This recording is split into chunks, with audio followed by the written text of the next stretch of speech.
Your Honor, may I be heard on some other preliminary matters? Sure. Thank you, Your Honor. Your Honor, the defendant wants to put on the record his exception to the denial of the motion for a bill of particulars, and for the reason that it is clear we come here without knowing the specific facts that the state intends to turn to prove the criminal charges today. We don't know who or when the state alleges that the resistance occurred. We couldn't prepare and ask witnesses about that specific event. We don't know what specific acts the state is saying constituted interference or resistance. The lack of a bill of particulars prevented that. We don't know who, where, or when the defendant was confronted with all these items. State versus Sedaris, Your Honor, New Hampshire Supreme Court 2008, and State versus Chick put forward a very lenient standard for a bill of particulars. Those cases essentially say if the defendant needs to know more, the defendant should be told more in order that the defendant can prepare his defense. That is what a fair trial is, and that's what's being denied the defendant today by the denial of the motion for bill of particulars.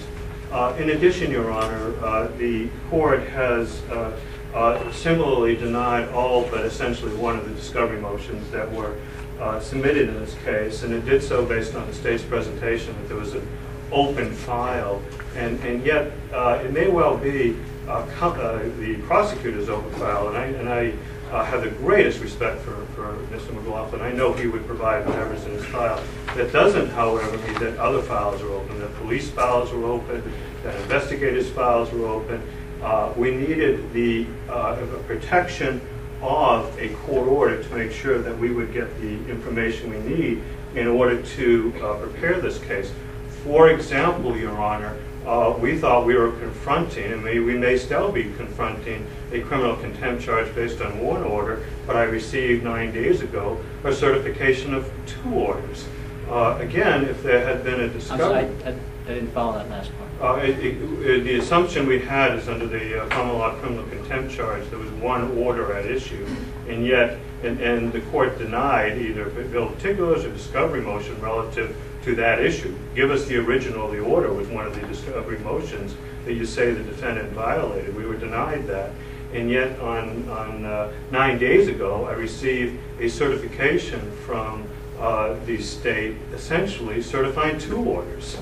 And so we're left, again, having not had the protection of a discovery motion, wondering, although we believe it is one order or the other, we're not sure at this point, and a discovery motion would have prevented that. We've never been given, for example, Your Honor, booking photographs or fingerprints, which would show cooperation. Clearly, the court, from prior submissions, is aware that the gravamen of the state's case here is that the defendant failed to cooperate at the time of his arrest. Exculpatory evidence would include his voluntary submission to fingerprinting and photography. We were denied that discovery. The video camera apparently broke after the court denied our motion. We were denied, because the motion wasn't allowed, access to an... Which video camera are you talking about? The video camera that is at issue in this case. We were denied by the denial of that motion access to an unbroken, we believe an unbroken video camera in order to find out what was on it that might be of use to us. And with regard to the last motion, Your Honor, we had brought a motion for bill of particulars, discovery motions. We also brought a motion to suppress, and the denial of action on that motion until now leaves the defendant at a loss to know how to prepare for this case, because he was... Hang on a second, a motion to suppress? There was a motion to suppress statements, Your Honor, because no Miranda warning was given to the defendant. Didn't I rule that I mean, that can come up during the course of trial. It can, Your Honor, but here we're, once again, given the denial of the other motions, we're left wondering what statements they're going to be bringing up and how to fashion arguments. Haven't you provided statements required by court rule? Yeah, there will be no statements.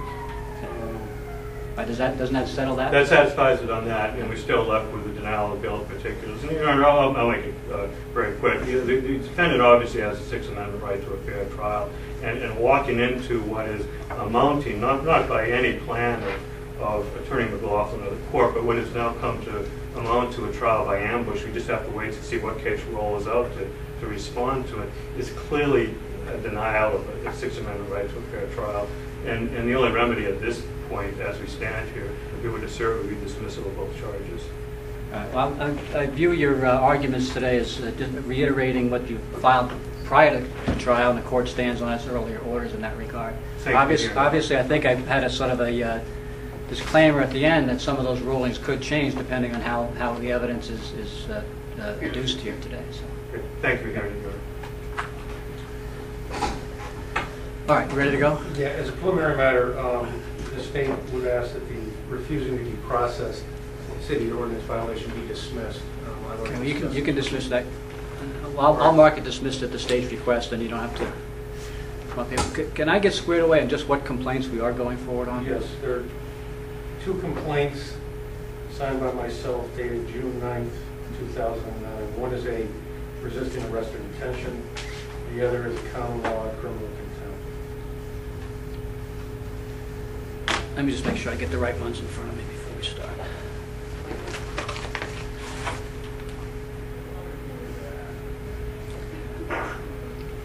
That's resisting arrest 092869.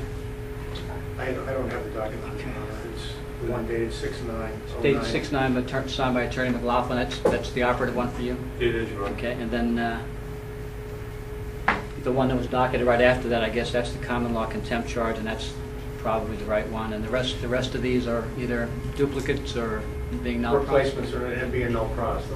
Okay. Dismissed at the request of the state. All right. Well, we could just make sure we do that before the. Would you prefer they actually be? That I sign off on these before we start the trial? I mean, no, I understand the court is accepting the dismissal, and okay. Certainly the defendant has no. Okay, they're effectively dismissed. They just haven't Does completed not. it. Okay, now. Okay, yep. State would call Lance Walton.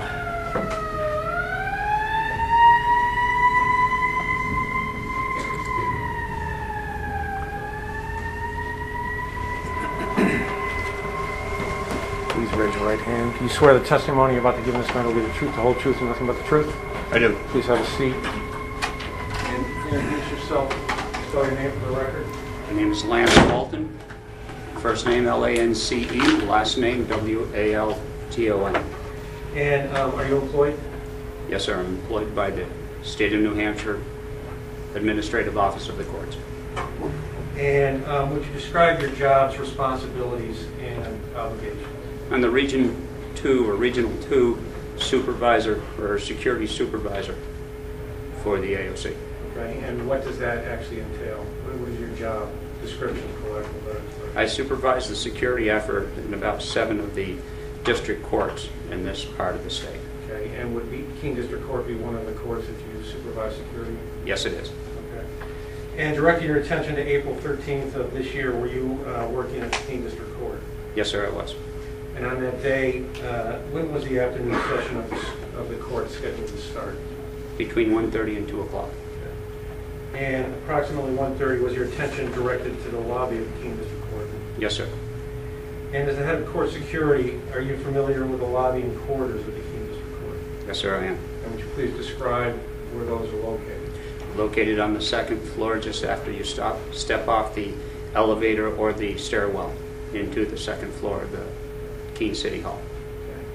Okay. And the lobby area includes the drinking fountain in that area in there? Yes, sir, it does. And it also includes the area going up to the windows where the clerks of the court accept documents and paperwork? Yes, sir.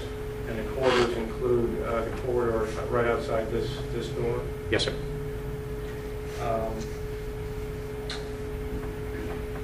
Would you please describe what transpired as you entered the lobby of the Keene District Court at approximately 1:30 on April 13th of this year? Best of my recollection, I was stationed at the 2nd floor lobby, preparing to screen the public as they come into the 2nd floor, came into the courthouse. a group of people had come in, and my attention was drawn to one subject, that was video recording in the second floor lobby, or in the lobby of the courthouse. And why was your attention drawn to someone who would do video recording in the lobby of the courthouse? We had both a juvenile and a adult docket that day, and there are standing orders passed down to me regarding recording in the second floor lobby.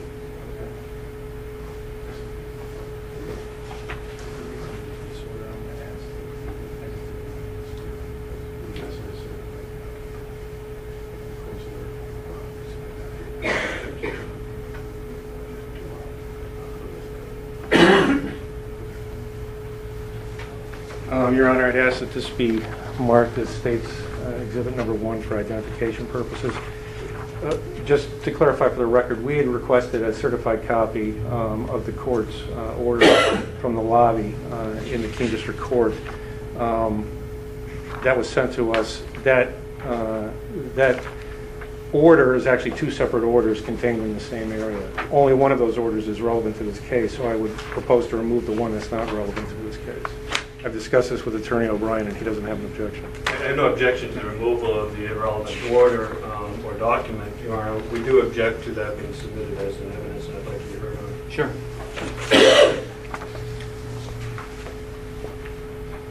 Your Honor, this document is not signed. It doesn't state in the body of the document that it's an order of any court. All it has is just on a Keene District Court. That doesn't indicate that any judge of the Keene District Court adopted that as an order of the court. It could be administrative personnel. It could be third persons who did it. Moreover, Your Honor, and if this may well allow the court to admit it to Bainey, but we believe that there's no original of this document in the records of the court, that it just exists in photocopies floating around, and therefore it is not part of, despite what is stated here, it's not part of the records of this court. Do you have any legal support for that? Well, that's a factual argument, Your Honor. Well, I guess what I'm looking for is there legal support for the argument that a posted order, the testimony, well, I haven't heard all the testimony yet, but maybe it'll come in. Go ahead, yeah. You anticipate another argument I have in this case, but this, Your Honor, is a statutory court. It's not a constitutional court. There's no inherent authority on the part of this court to be issuing standing orders. There is law allowing the court to set rules that control the atmosphere or the environment in which court proceedings are conducted. Court proceedings, Your Honor, in the courtroom, district courtroom. It's the whole environment in which it's not just the courtroom. Your Honor, so I disagree with you on that point. I understand that, but that will be our argument. Okay. That rather than us to seek authority saying the court couldn't do anything as a statutory court, this court has to find out a statutory authority or administrative authority coming from the Supreme Court to do something. And because, again, there's a couple of cases, State versus Flynn, Kulak versus Porter, made clear that when the district court enters an order, it cannot rely on some vague conception of inherent authority. It has to rely on statute. Well, is the argument, is your client charged with violating the order? Yes. Well, it's a criminal contempt, and this is the underlying order. Okay. And so, Your Honor, our argument will ultimately be that this isn't a valid order. Obviously, criminal contempt, it has to be a knowing or purposeful choice not to comply with a valid order. This is one of the elements of the case in which we will say, and it's demonstrated by the unsigned nature of this document, as well as the fact that in its body, the three sources cited as the authority for it don't give the court authority to reach out of court proceedings, the courtroom itself, and control the environment, control other areas. With regard to admitting as exhibit, Your Honor, the document is admissible as a court record under New Hampshire Rule of Evidence 803-8 and 902, subparagraph 1 and 4. So it's authenticated, it's certified by the... At least for the purpose of proving the existence of the order, it's admissible on that count. To the extent that you don't find it's a viable order, that's an argument that you're making. I hear a legal argument from it, not a factual. Well, there is a factual argument as well, and this is why I would ask the court to take a de Bene, because I think the evidence will ultimately be that there is no original in this order. It doesn't exist in the records. It exists in its postings. Right, I'm going to admit it for ID at least at this point. Your Honor, I would also ask that the ID be stricken and admitted as a full exhibit. To get it in as exhibit, I just have to show that it's admissible. I thought you asked to have it admitted as for ID. Originally, and then I was going back to ask that it be admitted as a full exhibit based on the rules of evidence.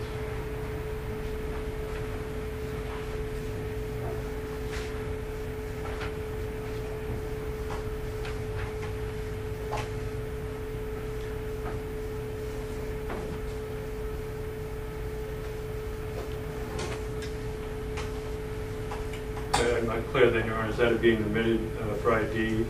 No, I'm admitting it as an exhibit now. Okay. Just have to know subsequently whether to bring motions for it. Okay.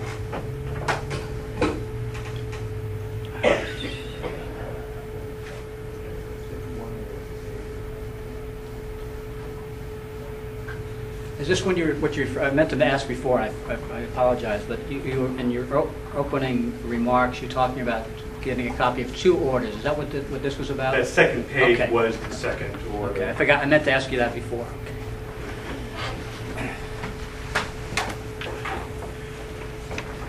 So I show you. Pardon me. Is that exhibit 1? Or? Yes. 1, yeah, and you'll be A, etc. So I show you what's been marked as State's Exhibit number 1 as a full exhibit, and direct you to paragraph number 2 of that exhibit. What does that paragraph say? No photography is permitted in the lobby and corridors outside the courtroom. Okay. And based on your knowledge of this standing order and what you observed, did that cause you to approach the individual holding the camera? Yes. And then what transpired after you? We'll strike that. Did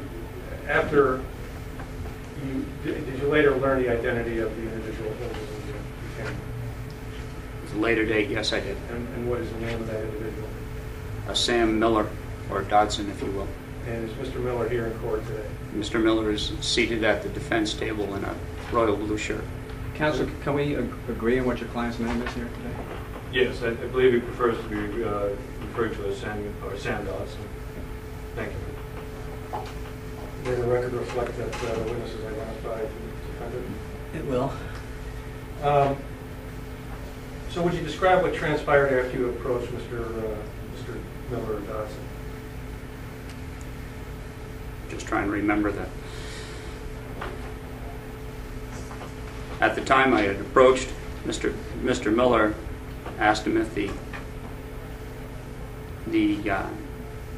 camera was on, and asked him to turn the camera off. My memory serves me right. When I approached Mr. Miller, I asked him to take a look at the orders posted on the wall. There's 2 places in the lobby that the orders are posted, and I asked Mr. Miller to take a look at the orders and read them for me if he would. Mr. Miller looked at him briefly and became argumentative. Objection, Your Honor. He's characterizing the words of the defendant. I would think that, and therefore offering his opinion as to what they meant. I think this court should be left with the facts and not the sustained. Do you remember specifically what was said back and forth between you and Mr. Miller? And you don't? I can't remember the exact words, no. That's fine.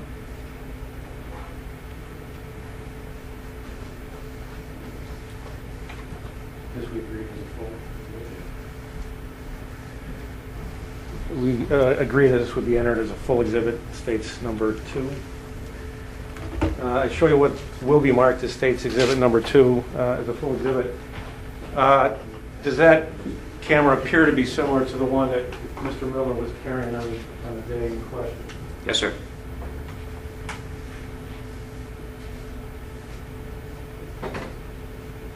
Your Honor, we also have an agreement to mark this as States number 3, which is a DVD of what we were able to obtain off of that camera pursuant to a search warrant. We have an agreement to play it. Just for so the record is clear, we were able to get this information off the camera, and Mr. Miller was able to download it to his computer and burn a copy for us. So is that right? That is correct, Your Honor. That is our agreement. And so the proposal is to play right now for the court what was obtained off of that camera. Just so the record is clear, though, it will be played off of Mr. Miller's computer. I believe we have a stipulation subject to your view of it that what you will see in the display today or the videotape today is exactly what's on that disc. So at this point, after the exhibits are marked, I would... Is that ready to go? Yes. Okay, just give me a second here. Sure.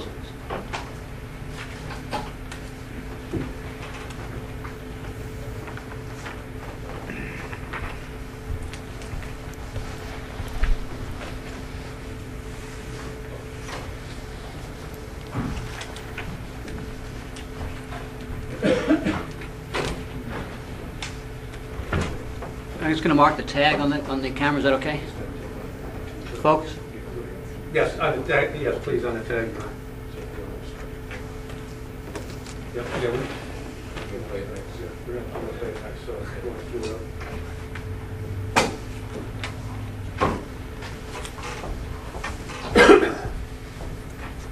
Okay, so that's this is 3. Yes.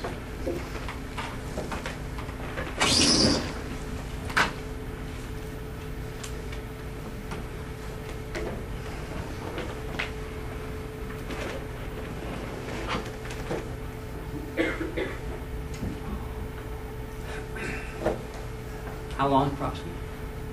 3 minutes. Yeah, it's not very long. 2 minutes.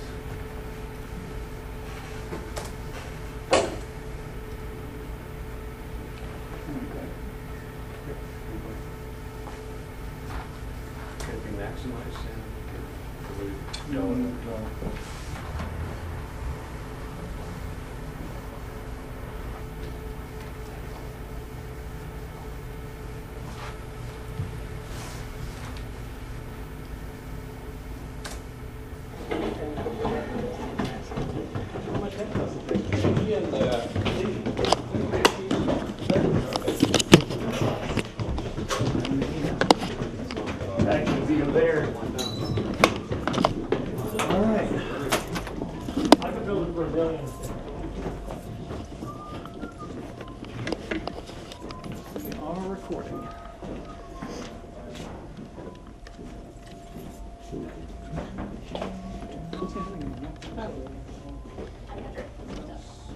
It's not signed, Sam.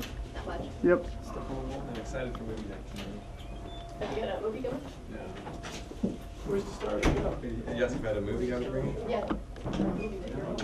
Can't film in the hallway to hang out with everybody. I'm sorry? Can't film in the hallway. According to who? According to the... You said we got juveniles coming in. Well, hold on. These guys know anyway. You already know that. Know what? Read this again, if you will, please. What is that? This is your court. No cameras, no recording. What is this? I'm sorry? No auto recording, no camera, because it'll tell you right there. What is that? I'm This is sorry. the orders. An order? And we do have both. Can I get there, sir? I'm sorry. We'll make See that. photocopies for them.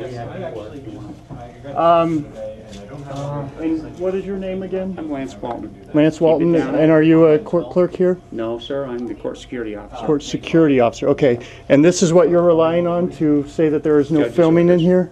Yes, sir. Okay. This is not an order, sir. This is not signed by anybody, and I've read this. No judge would I'm sign not his gonna argue name with to that. You already know. Okay, And well, keep it out of my face. this is not an order That's because it's not signed by anybody. That's This is a sign, a writing, That's fine. I'm not going to argue with it. and it Bring up carries to no the- force of law. That's fine.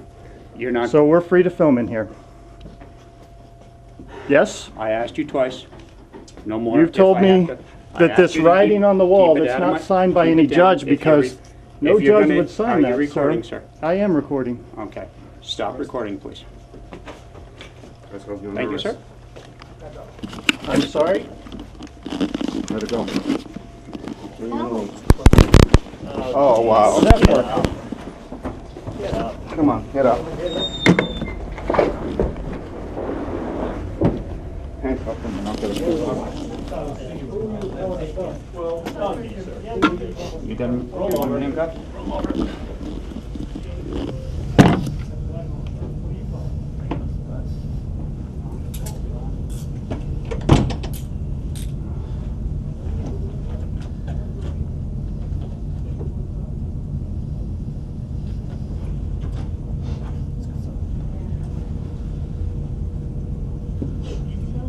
Hi, this is Eli. I need a couple units up at the court. We have one under arrest for disorderly conduct, and we may have a couple more problems. Thank you.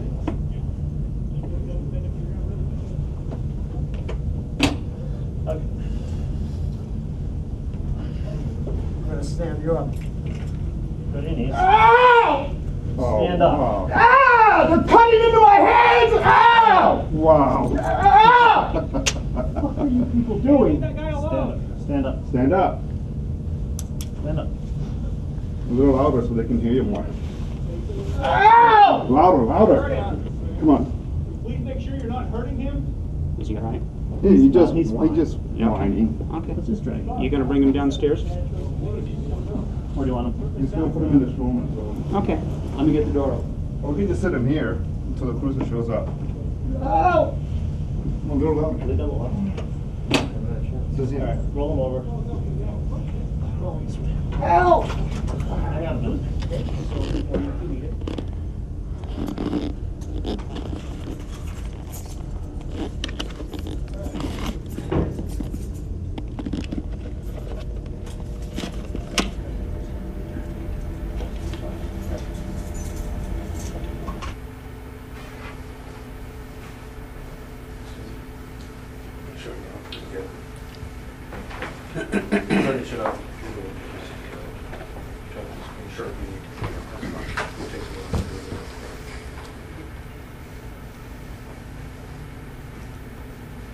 Your Honor, just so the record's clear, what is contained on State's Exhibit Number 3 is what was just essentially played. Stipulated. Mr. Walton, having watched that DVD, is that a fair and accurate representation of what transpired in the lobby involving you and Mr. Miller? Yes, sir. And when Mr. Miller was not listening to you with regard to shutting off his camera, what transpired at that point? Objection, Your Honor. Argumentative. Contained. It hasn't been established he wasn't listening. I just saw the video. It sounds like he wasn't listening. I don't know where he was on the video. We don't know exactly what was going on there. He was actually, in my view of it, listening and responding and trying to get a dialogue going in order to establish whether or not there was a valid court order. Well, it sounded like the witness already testified. This is the individual he was dealing with. He's identified him. He said he's seen the video. It accurately reflects what happened. But again, there's nothing in that video or the testimony, nor could there be anything in the testimony that allows this witness to say what the defendant heard and was taken in and standing. Well, I guess it's more of an idiom that we're talking about here. Why don't you rephrase the question? When Mr. Miller told you he was recording and wasn't going to shut off the recording, what did you do at that point? I asked him again to turn it off. And at some point when he wasn't turning it off, did you ask Sergeant Rivera to become involved? Yes, sir. I turned to Sergeant Rivera. And what did Sergeant Rivera, what did you then observe Sergeant Rivera do? He stepped forward and effected the arrest. And did he tell Mr. Miller that he was under arrest? Yes, sir. And when Mr. Miller was told he was under arrest, what did you observe him do? At this time, I had turned away from Mr. Miller to open up the door. And as I turned back around, Mr. Miller had slumped forward and fallen to the floor. And do you recall whether he was holding his camera at the time he did that, or had the camera been removed from him? To my recollection, the camera was removed.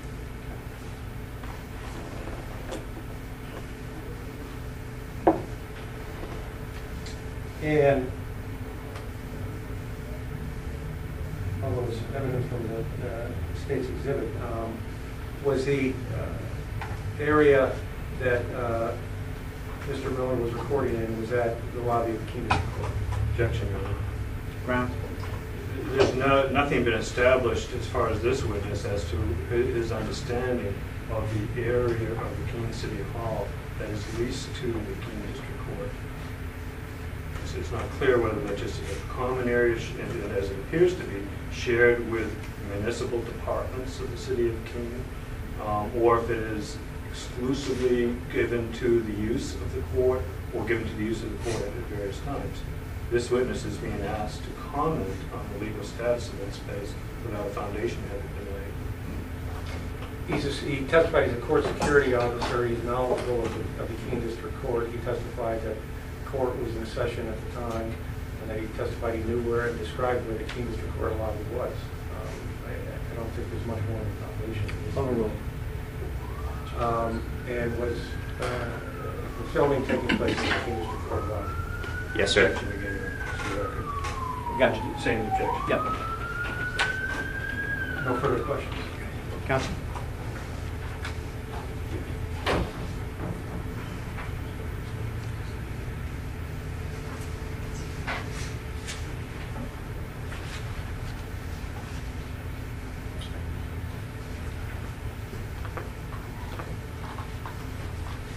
Your Honor, any questions? Yes. Good afternoon, sir. Mr. Walton, do you recall being served with a subpoena? No, I do not, sir. Do you recall seeing this document before? There was a, yes, I do recall seeing this document. Would you look at the last page of that document? Yes, sir. Do you see that it is signed by a justice of the peace, and that that on that document states that you were served, or your agent? On this document, yes. On that document. On this document, yes. And so you received a copy of that document before you came to court today, is that correct? There was one left on my desk. Okay, did you look at it? Yes, sir. Did you? Yes, sir. Your Honor, I'd ask to have this marked as Defendant's Exhibit A. I would object, Your Honor, and the reason being is it hasn't been established that that document was exactly the document that Mr. Walton received. In other words, the one that he received was actually signed also. Can you This is just, the- what's the issue here? I want to see if you look for documents, Your Honor, just in response to this subpoena. I suppose you could ask him that without... But we'll wait on it. I mean, At some point, I think it's going to be necessary to point out that the subpoena wasn't complied with, but... Okay, that's what I thought you were getting at. But Right. Can you hang on just 1 second?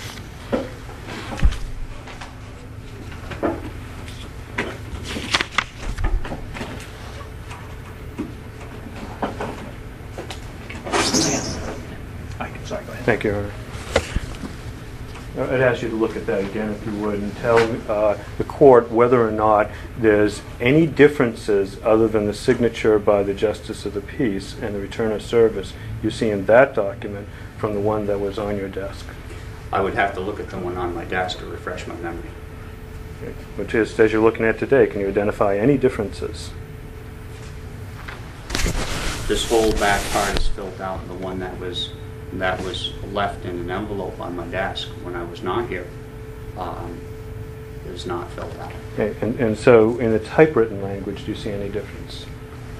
Without getting the one, I couldn't tell you, sir. Can you, do you have it with you? Or Yes, sir, I do. is there someone here you can ask to go get it? Actually, I have it here, sir. Oh, could you pull it out then?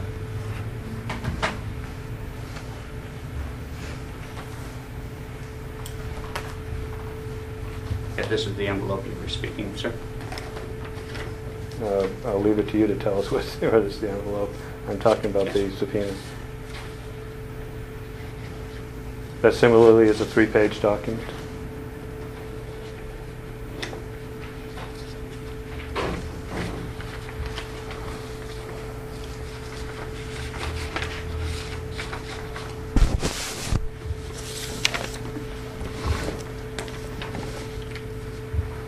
Yes, sir. Is there any difference in the typewritten language of the document you brought to court today and the typewritten language of the document that I handed to you that has been signed by a justice of the peace? Just a brief look. There doesn't seem to be any difference, sir. Thank you. If I could have that one handed back to you. Yes, sir. Again, you are not offered this as a defendant's exhibit A.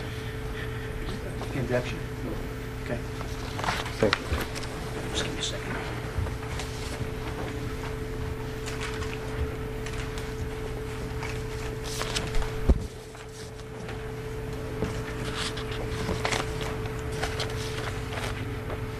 Three pages? Yes.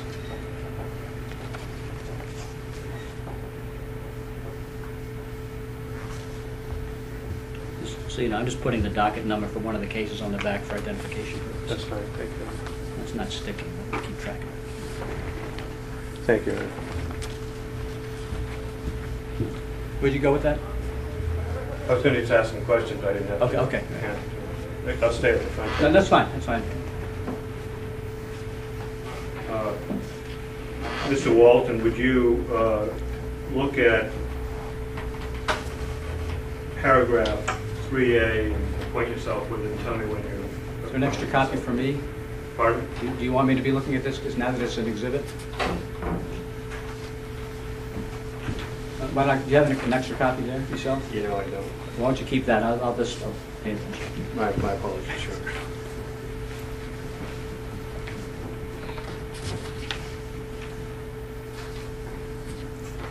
Have you had a chance to read paragraph 3A?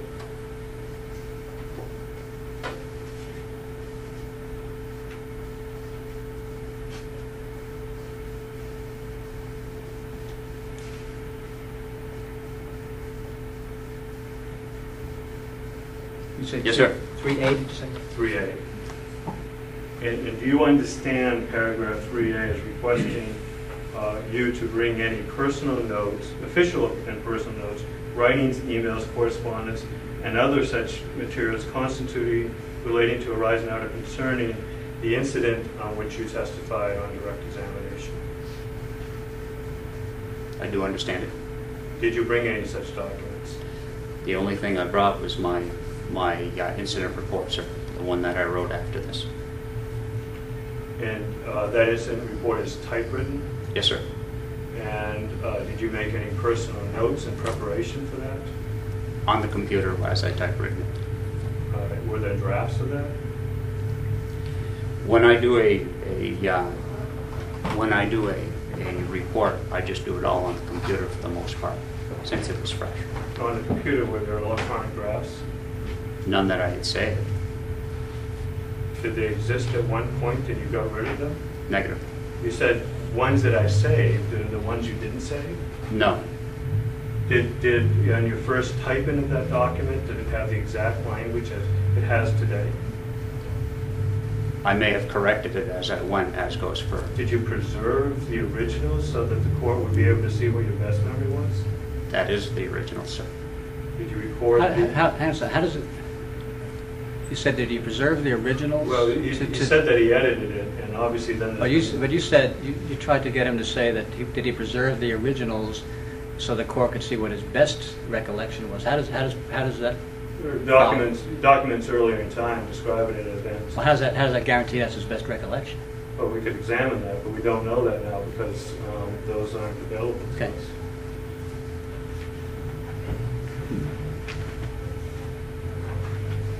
May I approach the witness? Yes. Mr. Walton, is that the first page of the incident report that you just described? Except for the underlining that you find in my copy. The best of my recollection, yes, sir. And when did you prepare that? This was prepared shortly after the incident. And those are your words? Yes, sir. And you wanted them to be as accurate as possible? Yes, sir. You wanted them to be as complete as possible? Yes, sir. You understood that they related to a criminal case and you wanted them to be both accurate, complete, and the best recollection you had. Yes, sir. See that? Yeah.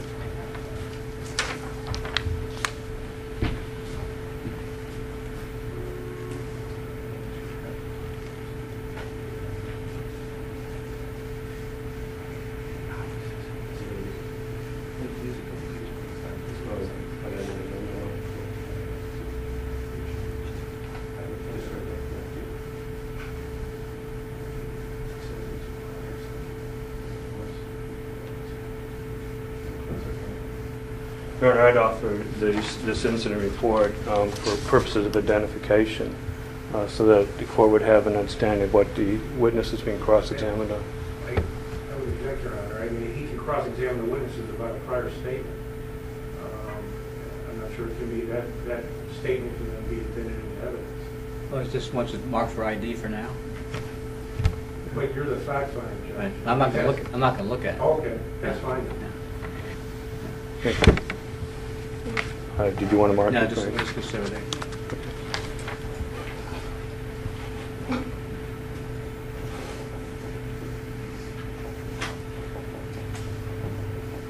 Now, again, do you have a copy of the incident report there with you? I may have one, yes. If you could pull it out so we can both have a copy of it. I'm sorry for the interruption there. Should I proceed? Yes. Now, once again, just to set the context here, you wanted this incident report to be fully accurate, complete, and honest, so that anyone reading it would have your full recollection of what you saw that day. Is that correct? You wrote this report 2 days after the incident occurred. Is that correct? I finished it 2 days after. I submitted it 2 days after, yes. Okay, so you began writing it even before 2 days afterwards. That's my recollection. I started it right after the incident. You see in there that you didn't put anything that says you turned away when the defendant was being arrested? I haven't put anything in there that I turned away. But you testified today that you did turn away.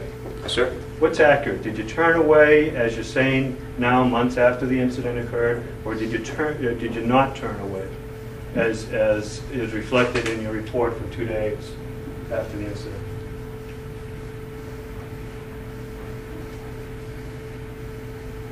I turned away towards the door to open up the door. That's the best of my recollection. So now, 4 or 5 months later, you have a better recollection than you had 2 days afterwards, even earlier, of what happened that day. Is that correct?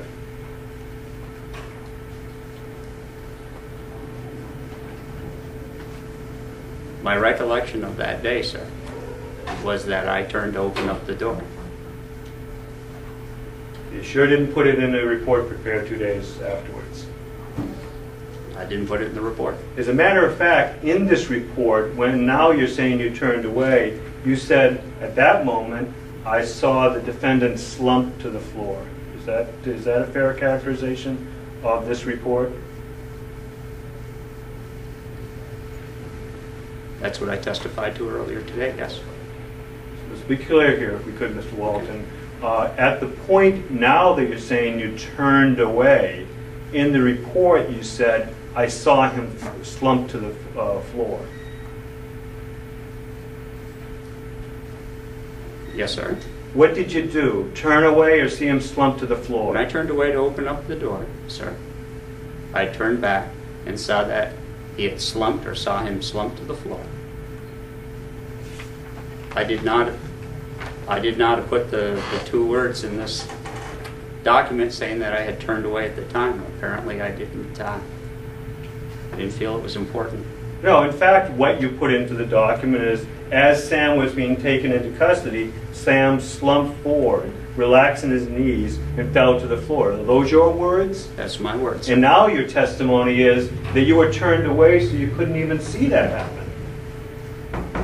You saw the results of it happening. Which is it? Okay, and I saw the results of it happen, sir. So this report, prepared 2 days afterwards, is an inaccurate report. Negative. When Sergeant Rivera approached the defendant, was he wearing a police uniform? Not at my recollection, no, sir. Were you wearing a uniform that day? I was wearing what we use as a uniform, blazer. Could you describe what you use as a uniform? Exactly what we're wearing. Shirt, tie, gray slacks, blue blazer. Is there any symbol or emblem identifying you or your employer, the state of New Hampshire? Yes, sir. We usually wear a badge.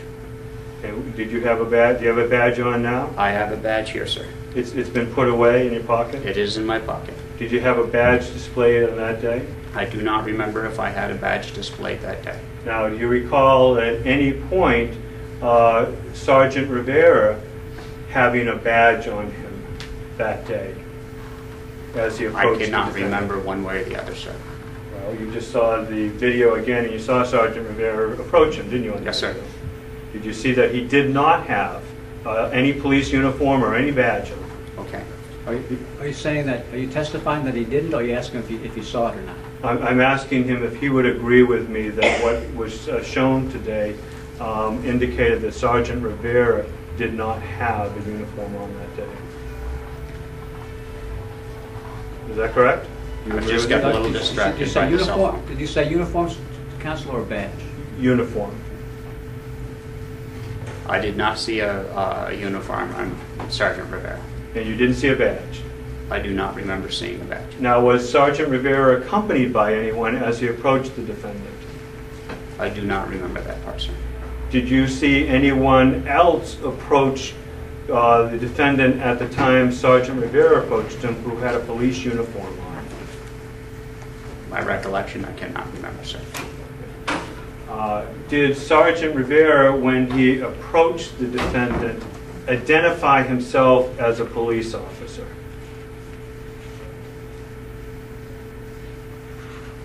I do not remember it. You don't remember it happening, do you? I don't remember one way or the other, sir. Do you have? Well, I just want to establish you have no memory of hearing Sergeant Rivera say, in words or effect, "I'm a police officer or a law enforcement official." I don't have any memory of that, sir. At any other time, from the beginning of when you first started your conversation with the defendant until the time you turned back from looking at the door and saw that he was slumped, do you recall anyone identifying himself or herself as a law enforcement official in words or in effect? I don't remember. I was more focused on Mr. Miller on the floor. Or he wasn't on the floor during the whole time, was he? During the whole Or time. when you were talking with him? Negative. And during that time, you don't recall anyone saying, "I'm a law enforcement official," do you? I was more focused on Mr. Miller.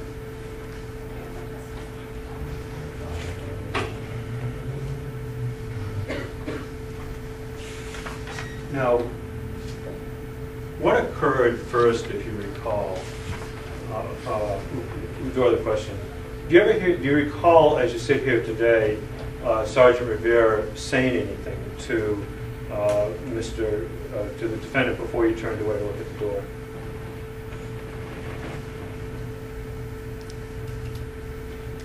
I don't have a very clear recollection of that. I think the video probably showed it better than I can remember. Okay, so you don't, because you don't have any memory of anything being said, you don't have any memory of him saying, for example, "You're under arrest"? I remember Sergeant Rivera saying something to the point I cannot tell you exactly what the words were. I don't want to tell you wrong. And did he say just one sentence or one thing to the defendant before you turned away to look at the door? When I turned to open up the door, my memory as it is, Sergeant Rivera was talking to Mr. Miller. The exact words, I wouldn't be able to tell you. Do you recall anyone else talking to the defendant before you turned to look at the door? There was some chatter in the room, so.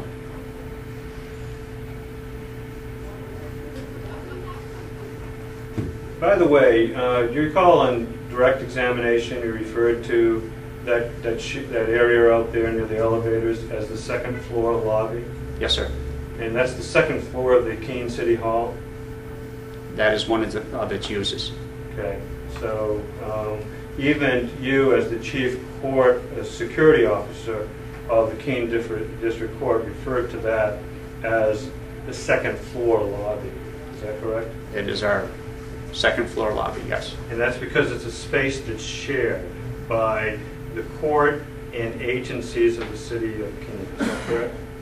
It is a hallway for the agencies of the city of Keene, and it is the lobby, or the area used as the lobby by the district court. Now, on the video, you heard some laughing, did you? After the camera had been discarded? I did hear some laughing on the video. Who was laughing? I do not remember. Was it you? Negative. Was it you who said, as Mr. Dodson cried out in pain, louder, louder? Negative. That's not my voice, you can tell that. Do you know whose voice it is? I'm not certain. Was it one of the court officers? Negative. Was it The court officers at this time, sir, was outside of the lobby. This action was inside the door going to the transport area down towards the back hallway, if you will. You were there when someone said louder, louder, weren't you? No, sir. I was on the other side of the door. Did you hear, other than on the video, someone say louder, louder, and the laughing? This is the first time I've noticed that was on the video today. Police officers pretty angry that day as a result of what was going on? Objection. Call for speculation. Sustained. You asked for Did you? some particular observance. Sustained. Did you observe any of the police officers exhibit anger at or following the time that affected the arrest of the defendant? Following the arrest of the defendant, I held the door open, and Mr. Miller was brought into the other area on the other side of the door. I then shut the door and was on the lobby side of the door. So I didn't view a lot there. But my question to you is, did you observe any of the police officers exhibit the signs of anger, as you understand them, at or following the time that the arrest of Mr. Dodson was effected? None that really struck me, no, sir. If I may have second. Yes.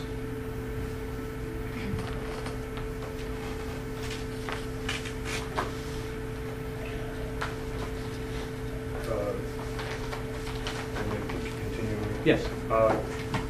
Mr. Walton, have you ever seen the signed copy of the order that you directed the defendant to look at that day?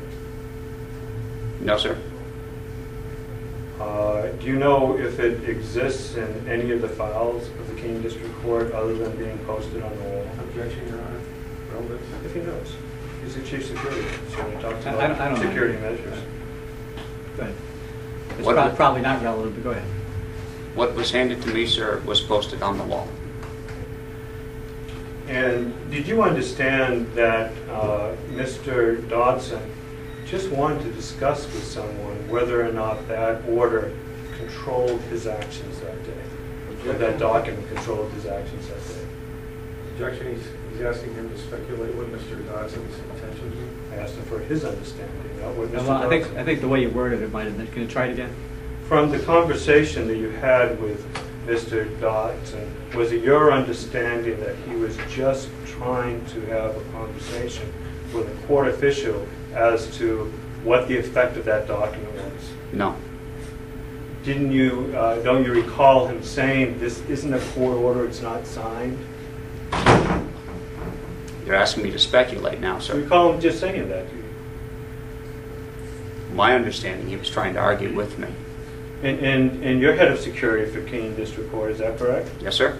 And that's a security provision, is language, is that correct? The language in there about not videotaping in the second floor lobby. Yes, sir. And a citizen wanted to discuss with you what the meaning of the language was. Is that correct?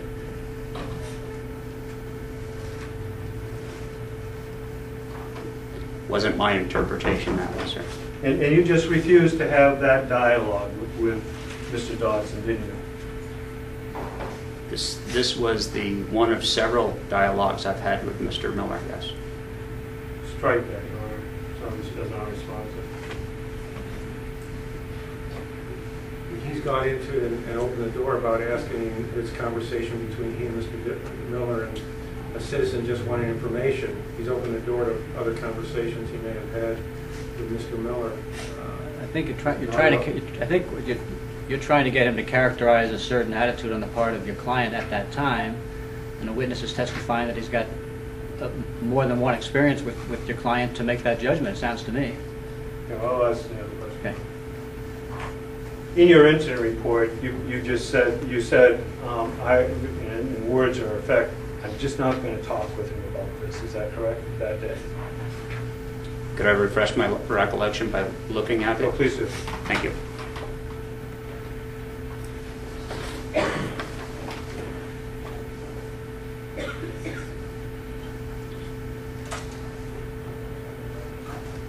Would you like me to read that sentence, sir? Sure. I explained to Sam that I was not going to get into this dialogue with him, and I asked Sam to stop recording several times. And is it a fair characterization of that statement to say that you just weren't going to have a conversation with Mr. Dodson as to whether or not that order affected his videotape? I was not going to argue with Mr. Dodson, no.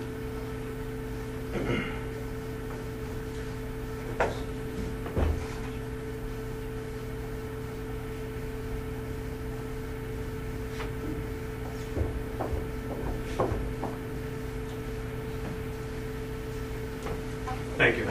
Thank you. Can you redirect? At the time, just to clarify, at the time this incident happened, the lobby of the Keene District Court was serving as the lobby of the Keene District Court, correct? Yes, sir. And there were clerks, windows, people doing business with the court, is that correct?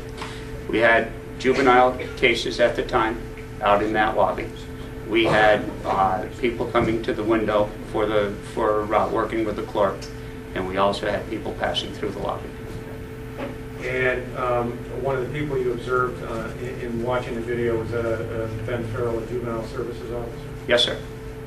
So there was court business being conducted in the lobby at that time, is that correct? There was juvenile business being conducted also, yes.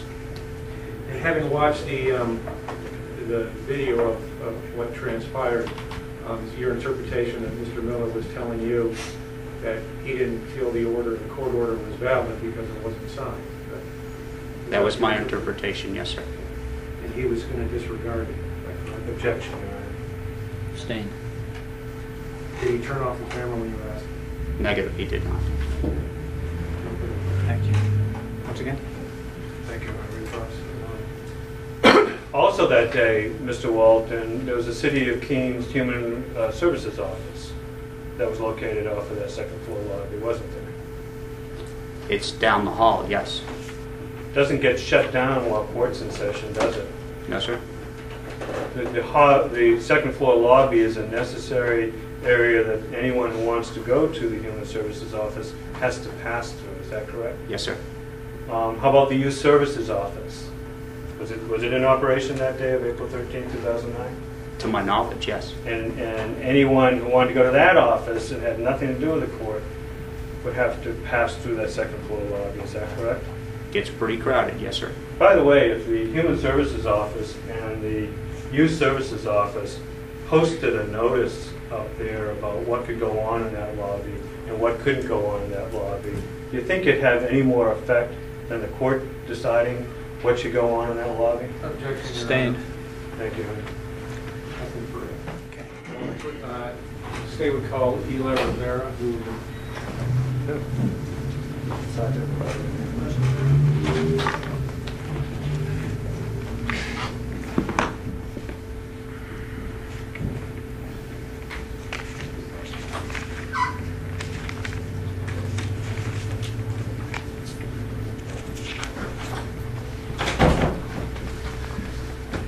Please raise your right hand. You swear the testimony about the this matter will be the truth, the whole truth, and nothing but the truth? I do. Please have a seat and introduce yourself and spell your name for the record. My name is Eliza Rivera. Last name is R-I-V-E-R-A. And where are you employed? I'm employed with the City of Keene as a Keene police officer. And how long have you been employed as a police officer with the City of Keene? I've been with the City of Keene for 17 years. And are you a certified police officer? Yes, I am. Directing your attention to April 13th of this year, at approximately 1:30 p.m., were you on duty? Yes, I was. And at that time, what were your duties and obligations with regard to your duty? My normal duties with the police department is as a prosecutor. I'm assigned to the Bureau of Prosecution. And on that particular day, I was here in court to handle some afternoon arraignments. And on that date and time, at some point, did you hear a commotion in the hall? Yes, I did. And what did you do after hearing the commotion? I heard some people walking in, and then I heard voices starting to get loud. As the voices became louder, I stepped out and observed Court Security Officer Lance Walton engaged with Mr. Sam Miller. Okay. And is Mr. Miller here today? Yes, he is. And would you point him out? He's in the defendant still with the dark blue shirt. And the record reflect he's identified? Well. So you observed this interaction between Mr. Miller and Mr. Walton. Just so there's no confusion, if anybody looks at the record, the defendant is being referred to alternatively as Mr. Miller and Mr. Dodson. Your Honor, we'll stipulate that the references are to the same person. Just in case somebody reads it as something. Okay. Thank you. So you stepped out, you observed this interaction between Mr. Walton and Mr. Miller. What transpired next? Well, Mr. Walton and Mr. Miller were having a discussion about whether he was allowed to videotape in the lobby or not. Mr. Walton was telling Mr. Miller he was not allowed to videotape in the lobby. Eventually, based on Mr. Miller's not willing to turn his camera off and listen to what Mr. Walton was saying, he was placed under arrest. And who placed him under arrest? I said the word, "You're under arrest." Okay, so you approached and placed him under arrest. Your Honor, at this point would ask that the witness not be led as we're getting closer to the events. And that's a leading question. Okay, I mean, it's been sort of table setting up to this point, but I think we need to. Sure. What exactly transpired? How was it that you came to place Mr. Miller under arrest? Well, Mr. Walton was, like I said, was with Mr. Miller. I came up to Mr. Miller, and because of his non-cooperation with Mr. Lance Walton, I came up to him. I reached up for his camera and said, "You're under arrest."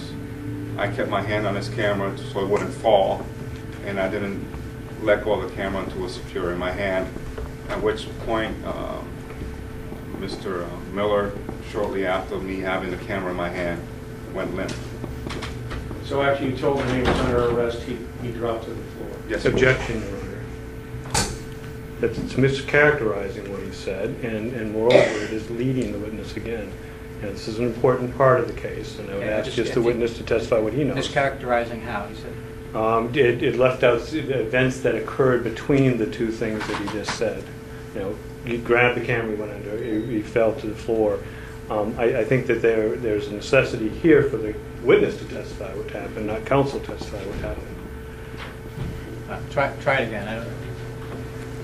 You testified that you took the camera from Mr. Miller so that it wouldn't fall.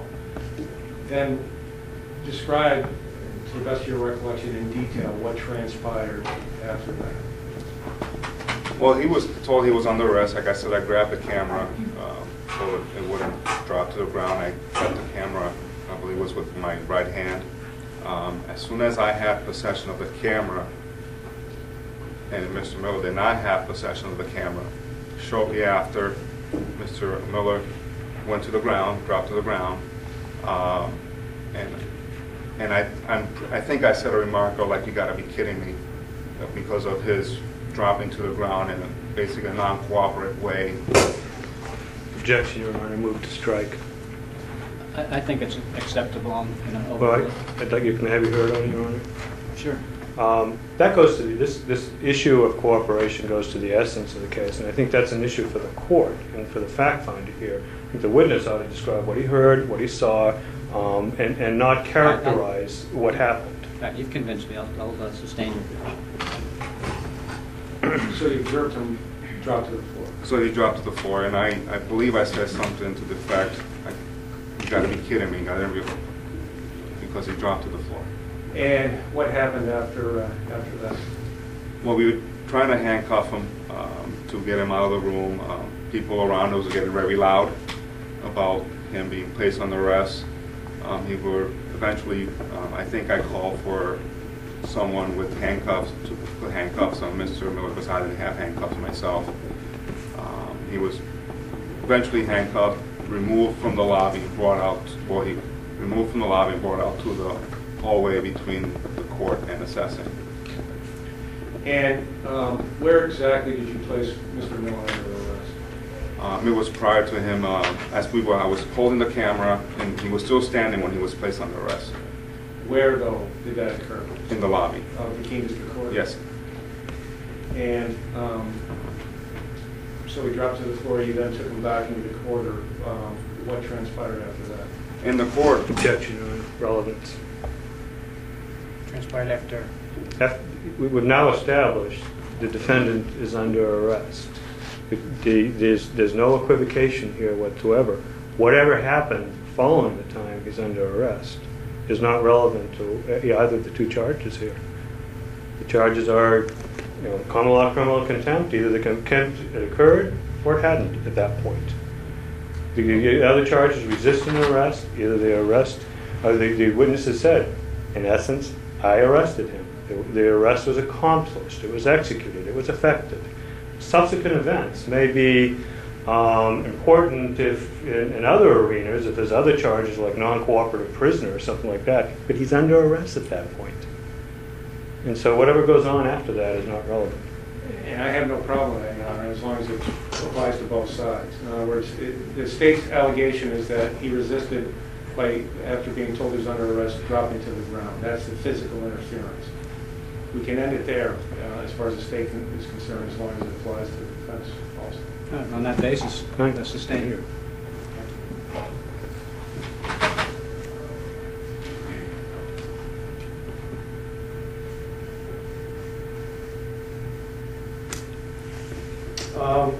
I show you what's been marked as State's Exhibit 2. Do you recognize that? Yes, I do. And what is it? This is the camera that Mr. Miller had on April 13th. And was that taken into evidence? Yes, it was. And at some point after taking it into evidence, did you apply for a search warrant? Yes, I did. And that was to gather the information that's contained, if any, on the camera? Yes, so that we can view what had been recorded, correct. And were you able eventually to get that information off of the flash card? Yes, we did.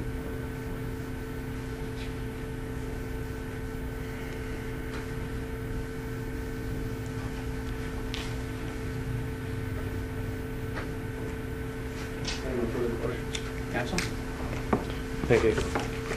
Your Honor, may I approach the witness? Yes. Sergeant, could you take a look at this stuff? Maybe sometime when you had a chance to look at it.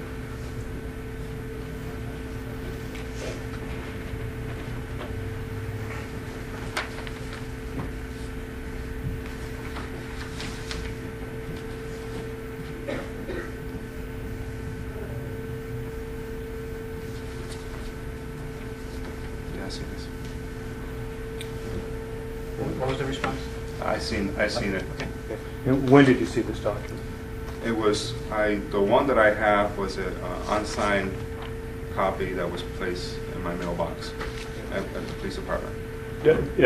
Having had a chance to look at this now, do you see any difference from the one you were given, the copy you were given, and this copy that I'm holding today? That one is signed. The one that I have is not signed. I don't have my copy to compare the two, so I can. That's what I can tell you. Do you recall that the document that you received was entitled a subpoena? Yes, it was. You recall that it was a document that asked you to bring certain documents and materials to court today? Yes, it did. Did you bring any documents and materials to court today? The only documents that we brought was a camera and the report that are in the file. Did you have any personal notes that you kept of the events that day? No personal notes. Sergeant, do you keep any sort of notebook on your own, a spiral notebook or anything like that? No, I don't. Do you keep any separate notes on a computer of your own, for example? No, I did a arrest report. The arrest was pretty clear cut. What I recall of the incident was all documented in the report. Have you exchanged any emails with anyone concerning the events that day? Objection, Your Honor. It's just too broad a question, particularly Mr. Rivera is a prosecutor for the Keene Police Department in addition to his role. I mean, he's acting as a police officer and arresting Mr. Well, as to the breadth of the question, can it be narrowed at all? Well, I'm narrowing it just to this case, emails concerning or referencing this case. And clearly, Your Honor, if we have a witness who is in email correspondence discussed this case, that is... Well, would you include saying that I can't meet you for lunch because I have a trial this afternoon? You know, again, if it says that, it says that. I don't know how we can characterize what it's going to say. I think initially we just want to find out, do they exist? And then we can get into whether or not they're relevant. Clearly not. I'm not concerned about it. Just separate a little bit. I can't see. I mean, it's so broad that I don't know how any witness can possibly answer that. I'm sure there are emails that exist. Discuss the facts of this case. At least narrows it down somewhat.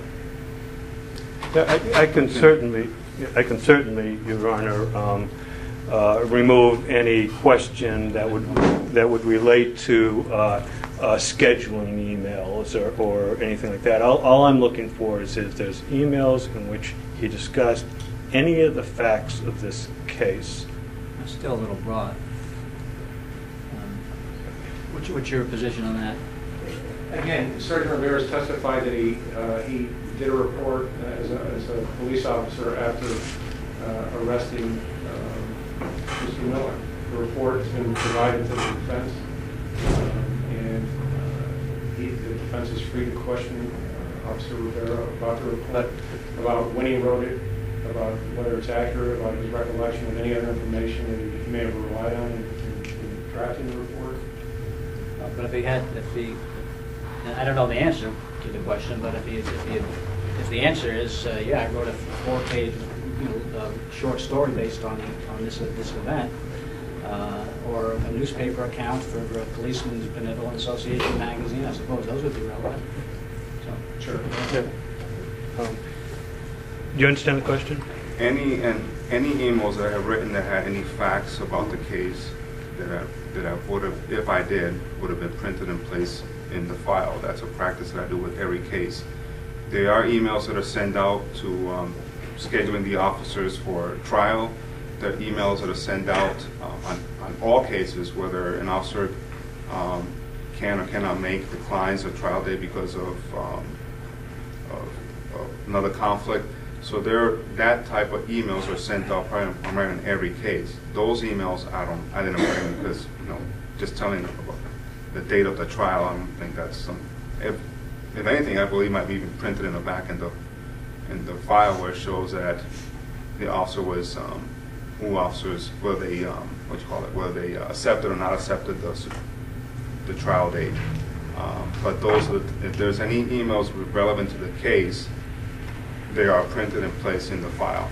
If there was no emails that I recall about this case in particular, my involvement in any reports that I did was the reports, supplements, and the search warrant. And Sergeant, when you say the file, what file are you talking about? The file, the police department file. And is there just one police department file? Yes, there is. And is that my file, which is the file that we have here? Okay. Is that the same as the prosecutor's file? Yes.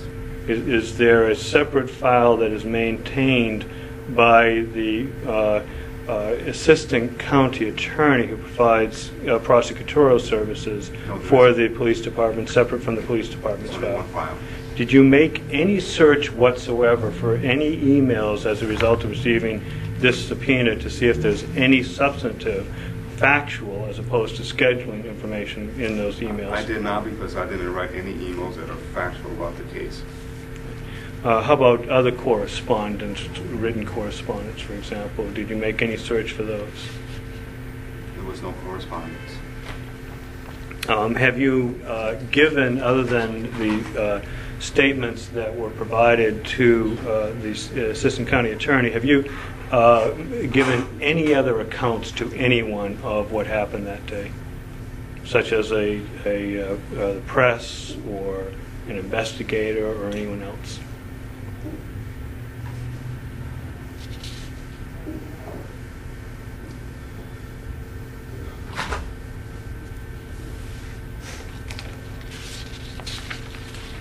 I know there was inquiries from the press, inquiries from a number of people calling about basically why do we have Sam in jail. They wrote their own thing. A lot of it was without comments from me. I'm trying to think whether I actually made a comment to anyone about this case. To the best of my knowledge, I cannot recall actually giving comments to anyone about this particular case. So any press information, whether it's from any websites or anything like that, that have talked about this incident are without my comments. So I honestly can't. Did you make any search through any such materials to ensure that statements by yourself weren't included on them so that you could be in compliance with the subpoena? Did I go searching to see people wrote He's it? asking if he's obligated to search what other people wrote and published? Well, if it's his statement, sure, Your Honor. If he talks to a report... He doesn't have to answer that. That's not right. No exception, Your Honor. Yes.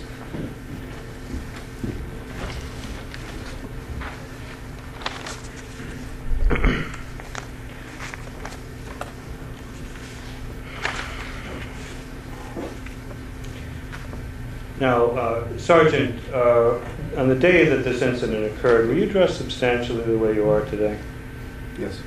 And is that a police uniform? Not a uniform per se, no. But I do have my badge on my waist and my weapon on my side, too. Could you stand up? Is your badge shown to the public? Probably not right now because I moved it to the side when I sit, so it doesn't little excessive here. My apologies, So I Sergeant. usually have it pretty close to my front here, so it's visible. Would you put your coat down? Would you put your coat down? Will you? I usually, when I carry my badge, I usually it's like this way. So my badge is somewhat visible if I move, but when I sit, I tend to move it over so it doesn't pinch. Your Honor, well, you know for the record that the defendant has moved his badge from a point where it was not visible to the public to a point where it could possibly be visible to the public. Well, I'll note that along with his explanation that it's more comfortable when he sits to do that. Right. Now, if you could, officer, place it where you had it that day. Well, I had a different pair of pants. It depends on the loop of the pants. That's how I can tell you. I can't really tell you where I had it that day, but I pushed it where it's sort of visible. Can you testify that your badge was visible to the public that day? I can't see it from here. So if it is, if it was, it was. If it wasn't, but I make an attempt for it to be visible. And that's why I keep my jacket unbuttoned. Yeah. And so you had your jacket on that day. Always do.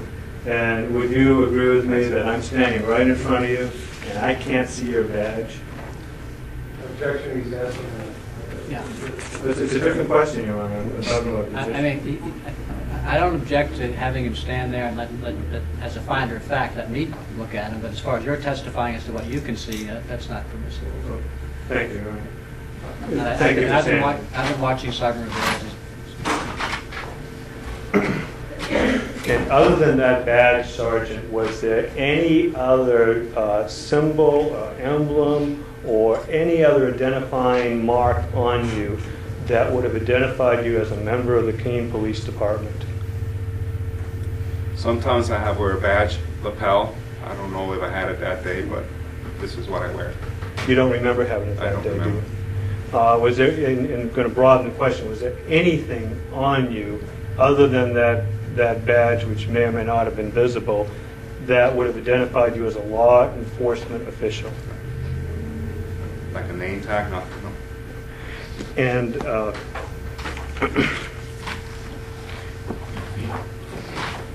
when you approached the defendant Did you say something to him before or after you placed your right hand on the video cam?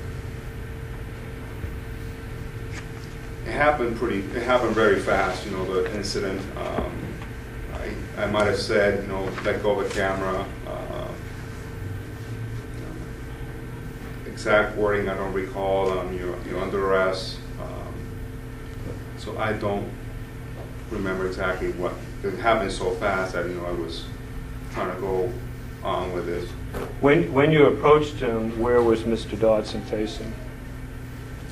He was by where the sign, by the bubbler, by the water fountain, in that section there against the farther wall. There were a lot of people in the room at that point? Yes, there were a few, yes. Those people were talking? A lot of people were talking. It was loud in that room? It was getting loud, but he was the loudest. But it was loud in that room? Yeah, enough that I went out.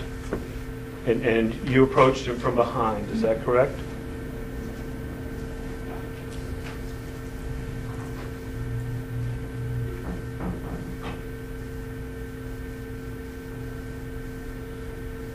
I came from the hallway, this hallway, and I went directly at him. I don't recall. He was facing towards Mr. Walton, so I don't know where that came. I don't think I went behind his back. I probably came by his side. At that time, Mr. Walton was standing on the right side of Mr. Dodson, is that correct? To the front of him.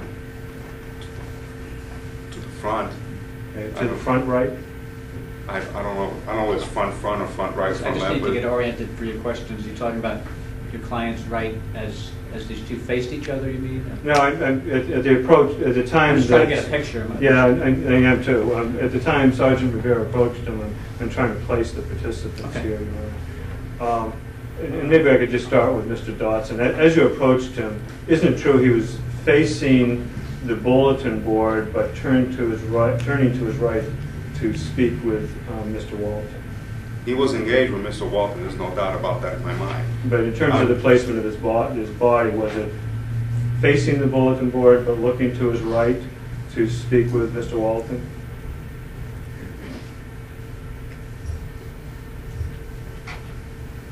I don't recall. I don't exactly remember. Okay. Which. And assuming he was facing the bulletin board and turning to the right, in order to come from where you came, you'd be coming from the exact direction that was behind from where he was looking. Is that correct? No, I never came up from behind him. I know that for sure. I wasn't never behind him. I was to his side when I approached him. I was to his left side when I approached him. And he was looking to his right, wasn't he? He was looking at Mr. Walton, who was in front of him or to the side. I don't remember that. Okay. And did you approach him by yourself, or did anyone accompany you? I'm not sure who came with me. Who followed me when we went up to him to arrest. When I went up to him to arrest him. Were there other police officers around you as you began your walking from the quarter to where the bulletin board was? Yes, there were. Who else was around you? I believe there was a Hinsdale officer.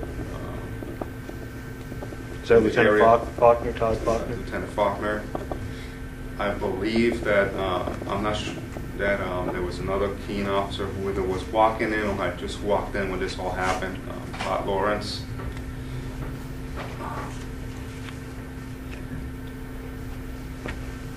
I'm not sure who else.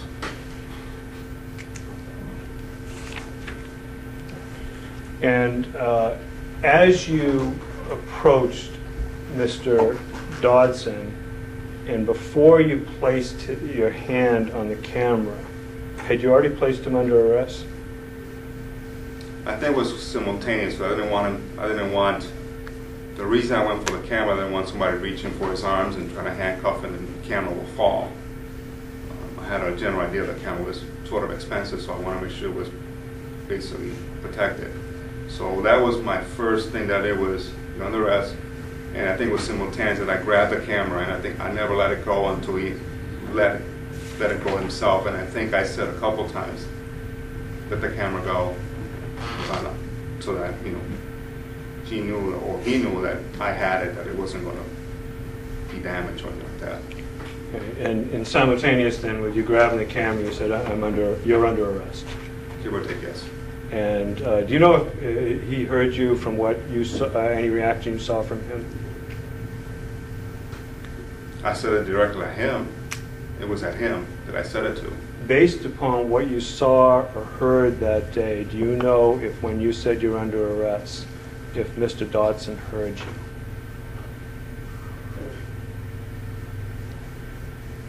I said he was under arrest. I don't know whether he heard me.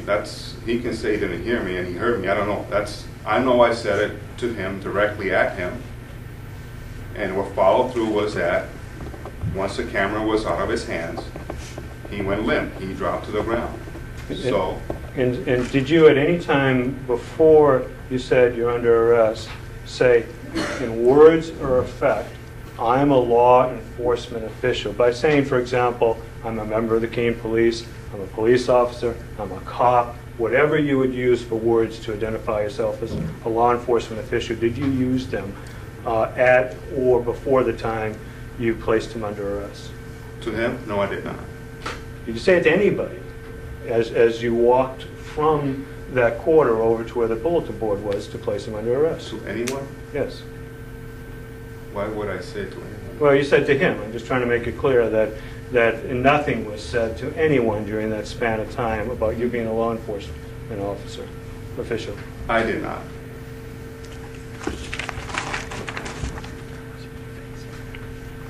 And as you approached him, it's clear he wasn't facing you, was he?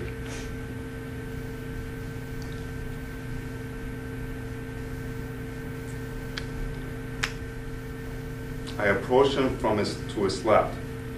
It was happening pretty fast.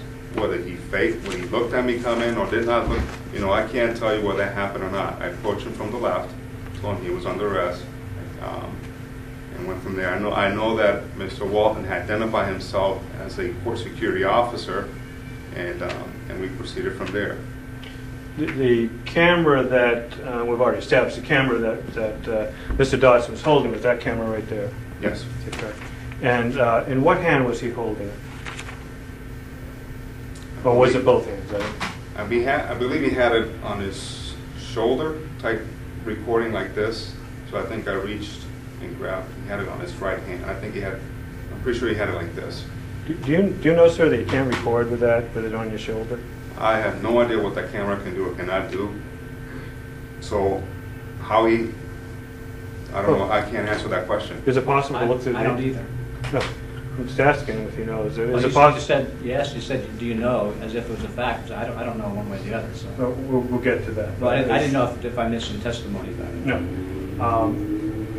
Are you sure that he had it on your right shoulder, or are you just speculating at this point? I can tell you he had the camera. But you can't tell me or the court that it was on his right shoulder, can you?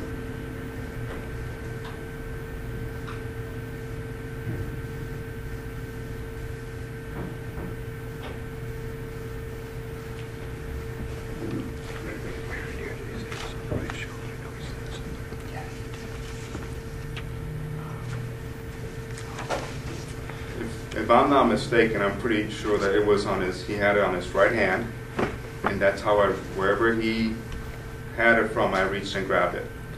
But you did say earlier it was on his right shoulder. Do you want to change that testimony now? Right hand, right shoulder, he can have it, that right hand, right shoulder, right hand. He had it, it wasn't his possession, no one else's possession. But again, you said on the right shoulder. Do you want to change your testimony now to be more accurate, to say, I don't know if it was on his right shoulder?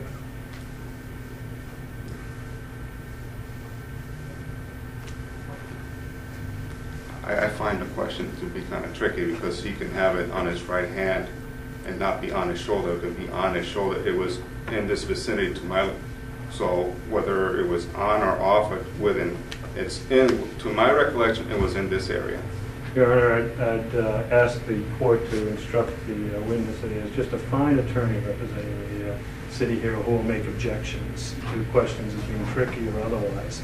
And I'd ask him that he answer the question. He might have used it, I think, based on what he followed up with after he said the word tricky. I think he meant it was tricky to respond to the question.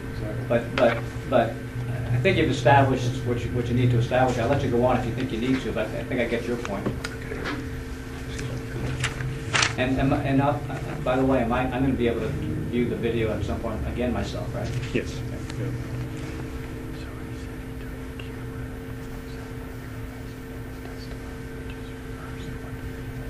Okay. Okay.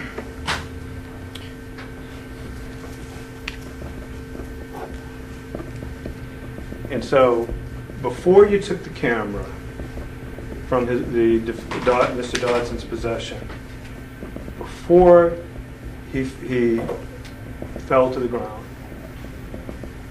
you said you're under arrest. Yes. Did you place a hand on him at that point other than the right hand on the camera?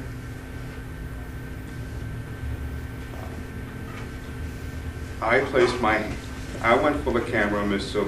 Walton, I think, was in the process of trying to turn Mr. Miller around to be handcuffed. I didn't have handcuffs myself, so I called for someone to get handcuffs. So I think it was something like it happened synchronized where people knew what they needed to do. I focused on the camera, and Mr. Walton, and I guess I'm not sure who, I believe it was Officer Lawrence, who I called to come over with the handcuffs, focus on handcuffing Mr. Miller.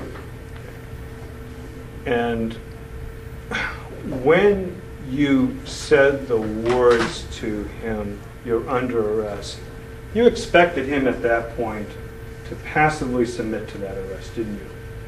It's an expectation that people will cooperate. That's not my question. My question was, move to strike him. It's non-responsive. I think it was responsive. I'd argue that passively submit does not constitute cooperation. Passively submit is just passively submit. He's mischaracterizing the question in his answer. I guess we disagree on that. I'll ask the question again. Do you expect an arrestee of yours, when you approach them, to do anything other than passively submit? I expect someone that when I say they're under arrest, they will go along with the arrest without any resistance. And Mr. Dodson submitted to the arrest, did he not? Mr. Dodson did not submit to arrest, because as soon as the camera was off his hands, he dropped to the ground. At what point was he under arrest? I think I've answered that. I'm sorry, but it's a very important issue, and if I missed it, I apologize. But I really want to know at what point you think that Mr. Dodson was under arrest. Mr. Dodson was under arrest when I said, "You're under arrest." I reached for the camera. At that point, the arrest had been executed. Is that correct? We were in the process of executing the physical arrest of him, yes. So at what point did he cease being a person not under arrest and become a person under arrest? Objection, Your Honor. The officer testified to what transpired. He said he approached him, said, "You're under arrest." He grabbed the camera. Mr. Dodson fell to the ground. Yeah, I'm not following this line at all. Especially, I mean, the concept of an arrest sometimes is a legal question for me to work out too. But you've asked him many times, "What did you say?" And he said at least a half a dozen times. You tried to pin him down on, "Did you say you're under arrest?" And obviously, Your Honor, there's a series of events that occurred over a few seconds. I want to know at what point during the occurrence of those the defendant was under arrest, because it's very important in this case to know at what point the arrest was effective. I agree it's very important. It's critical, but I think you've asked it a bunch of times. He's testified as to varying times. At one point he said, when I put my hand on the camera, he was under arrest. Now we find him thinking that a suggestion it might have occurred at another time. Again, I know we're talking about series of seconds here, or less. Even less than that, yeah. But it's fairly important to know, as the case law will indicate, when the arrest occurred, because a resistant arrest cannot occur once an arrest is effected, once it's executed and accomplished. Well, actually, that's completely wrong. There's a recent Supreme Court case Yeah. that holds to the contrary. I disagree. There's a May 2009 case, if I recall it, that supports it. That's an issue that you fellows can submit to me at the appropriate time for me to consider if there's going to be a disagreement about that. I mean, you're getting into the strict legal territory here as to what constitutes the arrest. But I think you've asked the question, are you said many times, did you say, are you under arrest? I guess I'll let you do it one more time. If you want to just ask them one more time, at what point did the arrest take place, I'll let you ask that, but I don't think we're going to go beyond that. Okay. Well, and then I will ask you that, Sergeant Rivera. At what point was Mr. Dodson under arrest? Mr. Dodson was under arrest when I approached him and said, "You're under arrest," and reached for his camera.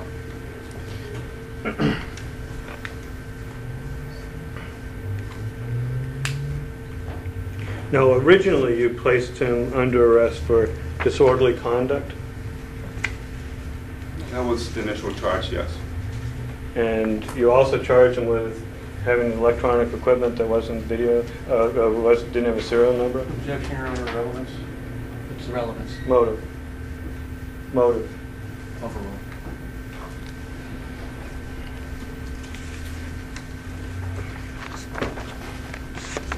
Overruled or sustained?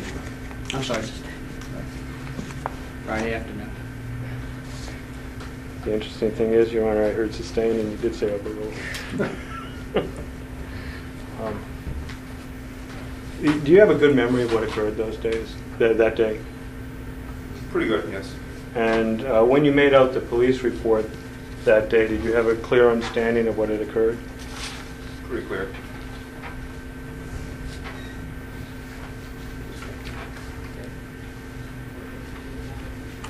Your Honor, may I approach the Yes. witness? I should take a look at what is. Hang- You can take this off. Okay.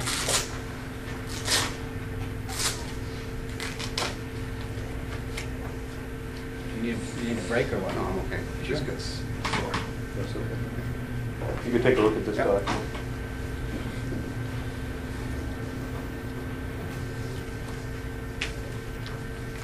Do you recognize that document? Yes, I do. And could you explain to the court what it is? It's the booking sheet for initial booking sheet for when someone is arrested. And it's a booking sheet that reflects information you put into a computer system? On whoever the officer is, yes. Well, do you see that you're the reporting and approving officer?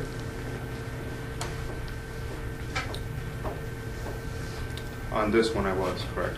And so that document reflects what information you placed in the computer. Is that correct?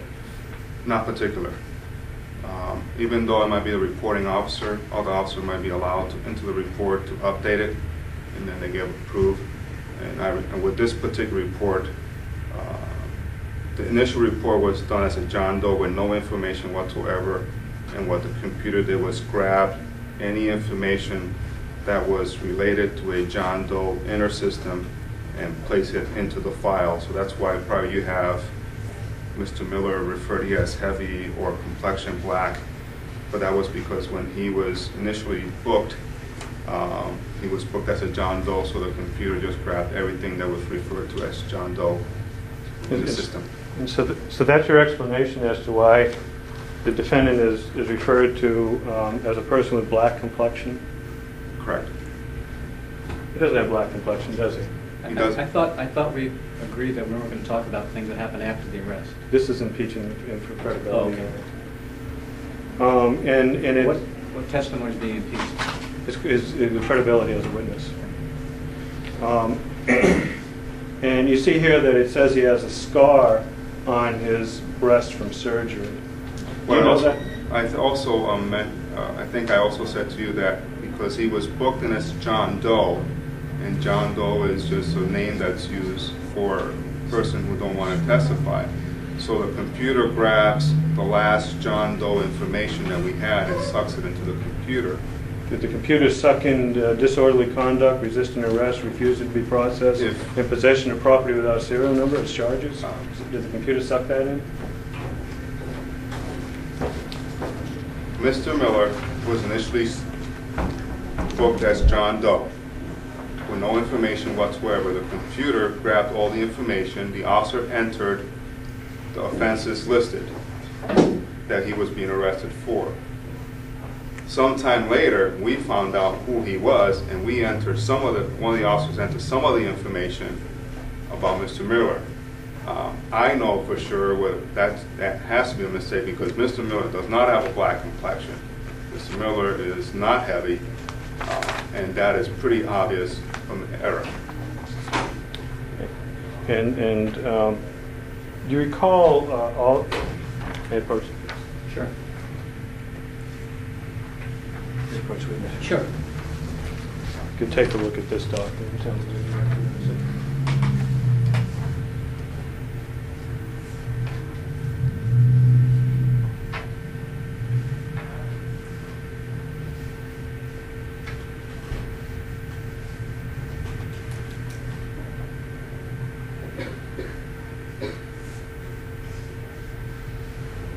Yes. And could you describe that document for the court? This is part of my report that I filed with the police department. Those are your words, sir? That's my... And you say, you see here where it says, once advised he was under arrest. Is the he there, Mr. Dodson, or the defendant here? Excuse me? In the words in this where it says, once advised he was under arrest, is the he there the defendant? Yes, it is. You see here where it says, once advised he was under arrest, he threw himself on the ground and passively resisted all requests by police. That's what I wrote. Are those your words? Yes, it is. But you didn't testify today that he threw himself to the ground, did you? Did you? Yes or no? I didn't say threw. I said he dropped, he fell limp. I don't know whether the final thing that he went to the ground, whether you want to call it whatever. That he's through there. I testified that went to the ground. I think the final thing is he went to the ground. So you don't believe now that when you don't believe today that he threw himself to the ground, do you? I don't believe today that he did throw himself to the ground. But you didn't testify to that. Let him finish his answer, please. Did you finish your answer? I think I've been testifying for that he went to the ground, whether through, limp, drop. He was in the ground. Okay. After he was under arrest? After he was placed under arrest, yes.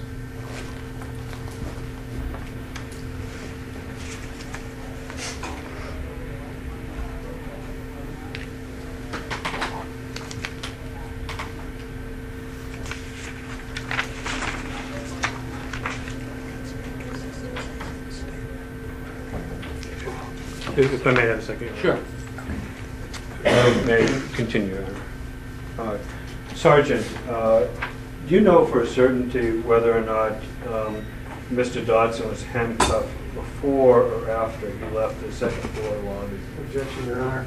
I thought we already agreed that post dropping to the floor It's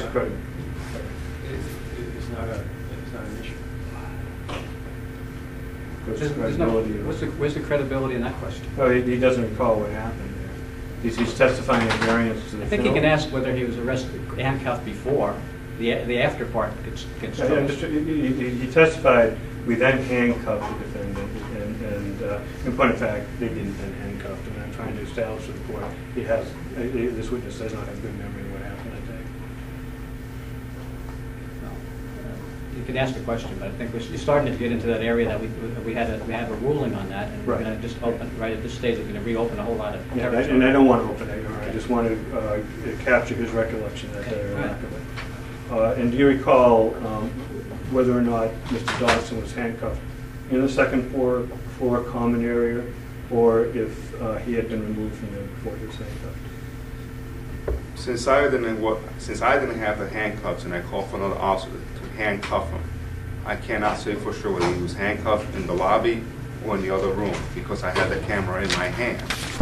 I can tell you that for sure that I knew the handcuffs were already on in the other room, in the lobby. So whether they were put there or put in the lobby, I'm not sure. But I know the handcuffs were on in the lobby, in the other room, because I had the camera in my hand, and I was concerned about not dropping the camera and putting it on the bench, because I had other officers dealing with Mr. Miller. Sergeant, did Mr. Dodson attempt to flee when you told him he's under arrest? He didn't attempt to flee. Did he attempt to hide? No, he didn't attempt to hide. Did he call out to others to come to assist him to interfere with the arrest? No, he did not. Did he begin to fight? Physically fight, as in resisting back, no, but by dropping to the ground, I consider that a resistance. Did he throw a fist at you? No, he did not. Did he do anything that constitutes fighting? No. Did he tense his muscles? Could you just narrow down the time frame we're talking about? At the time he was being arrested. I think it's fairly clear. At the time he was being arrested. Well, I mean, we went into great pains to try to talk about the time he was arrested. Now he's kind of broadening that time again here. So he needs to have a sense of when you're talking about this. You say you put your hand on the camera and said you're under arrest. Yes. At any time thereafter, did the defendant raise his hand to you, run away, attempt to fight you, tense his muscles, call out for assistance to others, or do anything other than act completely passive? Well, Objection. Compound question, Your Honor. Based on the facts that already testified to, he clearly didn't do a number of the things, but the characterization of passive resistance about dropping to the floor is just that, a characterization. Your Honor, if the defendant, I mean, if the witness understands the question, I'm using layman's words. If he understands it, you can answer. Well, I think, but you need to know that in making my findings here, passive resistance, I'm just going to base it on the facts, and the terminologies aren't going to count for very much. So I don't really care what either of you calls it. I just want to show, Your Honor, for the purposes of aligning this case with the case law, the decisional law here, that he didn't do anything that's been found by the courts in New Hampshire. But what I'm saying is what you call passive resistance and somebody else calls passive resistance, observing the same thing, they could be entirely different definitions. Right. And what I'm saying is when I hear all the facts, I'll apply them. Right. But I just want to make it clear to this witness that the defendant clearly didn't do all those things, but was just passive. I think what you're saying is passive resistance. I think he's disagreeing with you based on because he's considering that to be the resistance. So, I never used the term passive resistance, Your Honor. Well, you can use, as I say, you can use the term, but just don't think because no matter what, I don't really care what either side calls the behavior. I just have to hear all the facts and make the determination. Do you recall the defendant acting any way other than passive at the point or following when you said to him, "You're under arrest"? Besides just going limp, no. He just went limp and left all the work to us.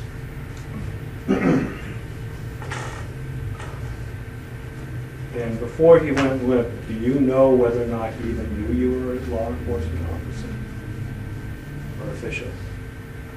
Does Sam Miller know if I'm a law enforcement officer? No. That day.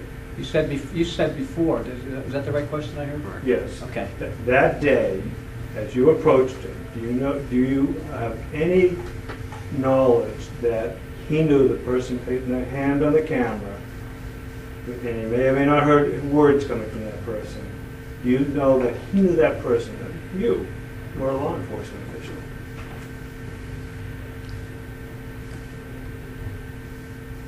That the person approaching him, well, I went up to him and I had the conversation about you under arrest. I'm pretty clear that he knew who I was. If you want to go by does he know who I am, even though I didn't say that I was law enforcement that day, we can sit here for a couple hours and show you blogs of Mr. Miller knowing who I am. I'd move to strike on a number of bases. Why you asked the question? No, that was a non-responsive question. Answer, Your Honor. You started referring to matters that aren't an issue. I asked him if at that time he knew the person he was dealing with, knew who that he was dealing with law enforcement. You can redirect, and you can deal with it on redirect.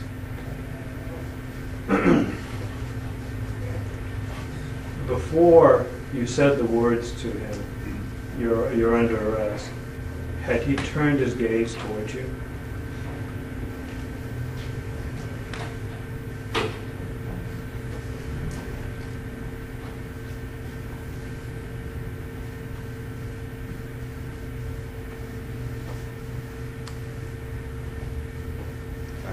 I don't think so, no.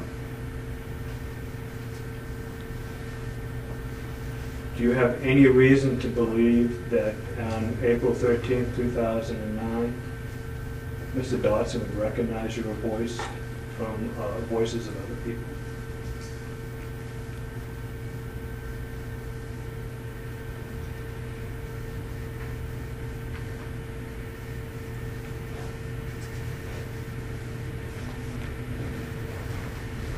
I can't answer that. I know, I can't answer that.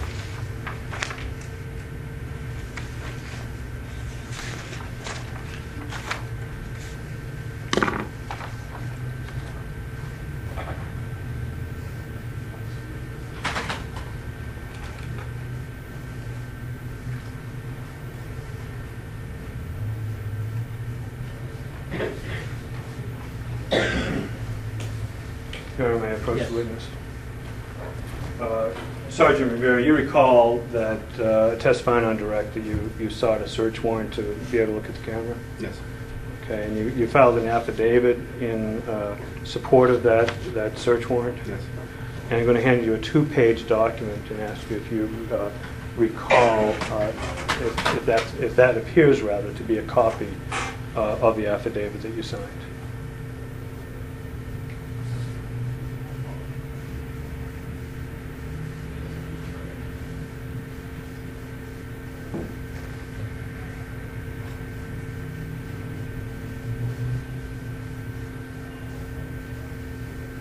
Yes, it is.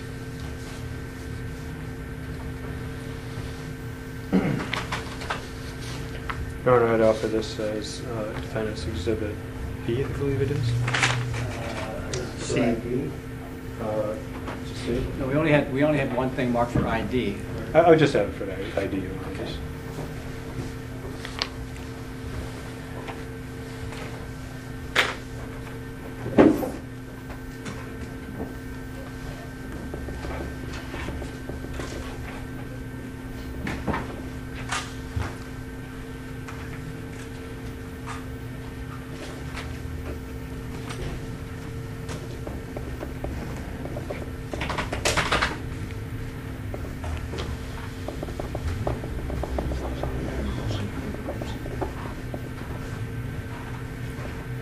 That's A for ID.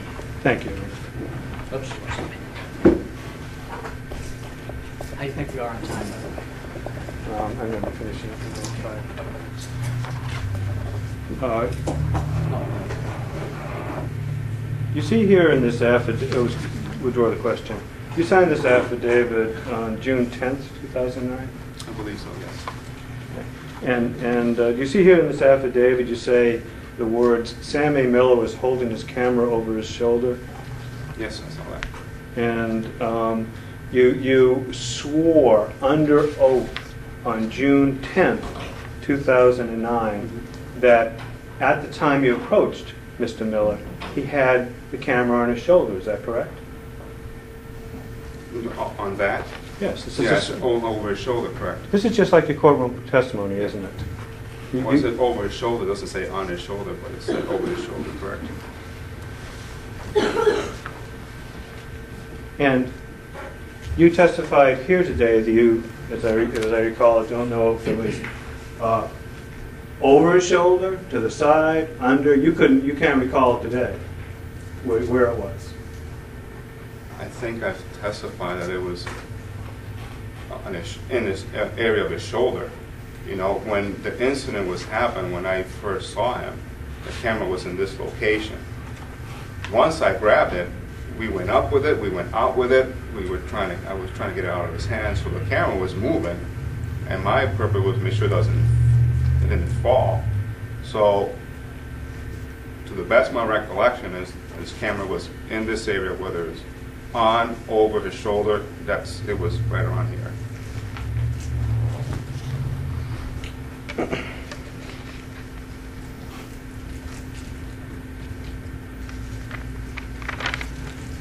By the way, have you ever looked at that document that has been described here as a court order relative to photography in the lobby?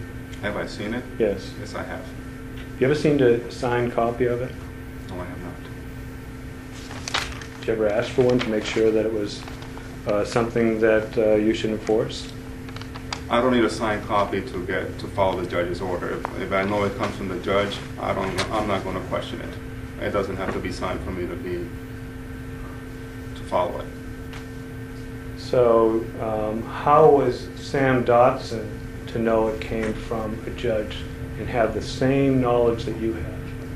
He was, I believe, he was told by Officer Lance Walton of the order, and it was pretty clear that what the order said, and that's. And is that where you got your knowledge? I'm sorry, I'm not sure. Did you finish? Did you finish your last response? Yes. Okay. Go ahead. Sorry. And is that where you got your knowledge that this is a court order from Court Security Officer Walton? Oh, I knew the order was posted. I've seen it numerous times, and I knew it came from the judge. But my question was, where did you get this information? From Lance Walton?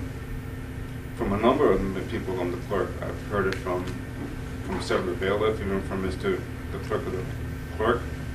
I'm here every day, so the conversation about the order of the no videotaping is pretty familiar to me, and it's talked about by a number of people. Was Mr. Dodson at any of those conversations? With me? Yes. Not with me. Before you placed him under arrest, did it occur to you it might be decent to have or helpful, withdraw the word decent, helpful to have a conversation with Mr. Dodson and explain how you knew, even though he might not, if this was a court order?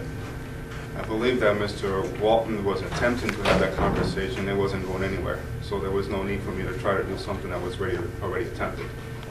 So you actually considered it, and you rejected that. Is that what you're testifying today? I never even considered it. You never even considered telling Mr. Dodson how you knew it was a court order, even though he just come into the court and encountering it as a non-court personnel, non-police officer, might not know it.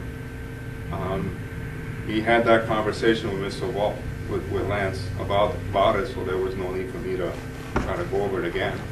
And it's pretty obvious it wasn't going anywhere. So your answer is... I don't understand what the difference between me telling him and the court security officer telling him. Yeah, but you didn't even consider that at the time, did you? There was no need for it. But I want to find out whether you considered it or not. You didn't even consider at the time telling this person how you might have known that was a court order and giving him information he might not have to establish what it was. This is the third time you've asked the same question. But the witness is being evasive, Your Honor. You got the answer each time. Thank you, Your Honor. That's all. Thank you. Can you redirect? By the way, I think this is going to be it. Well, I'm not going to start another witness after this. Right? Yes.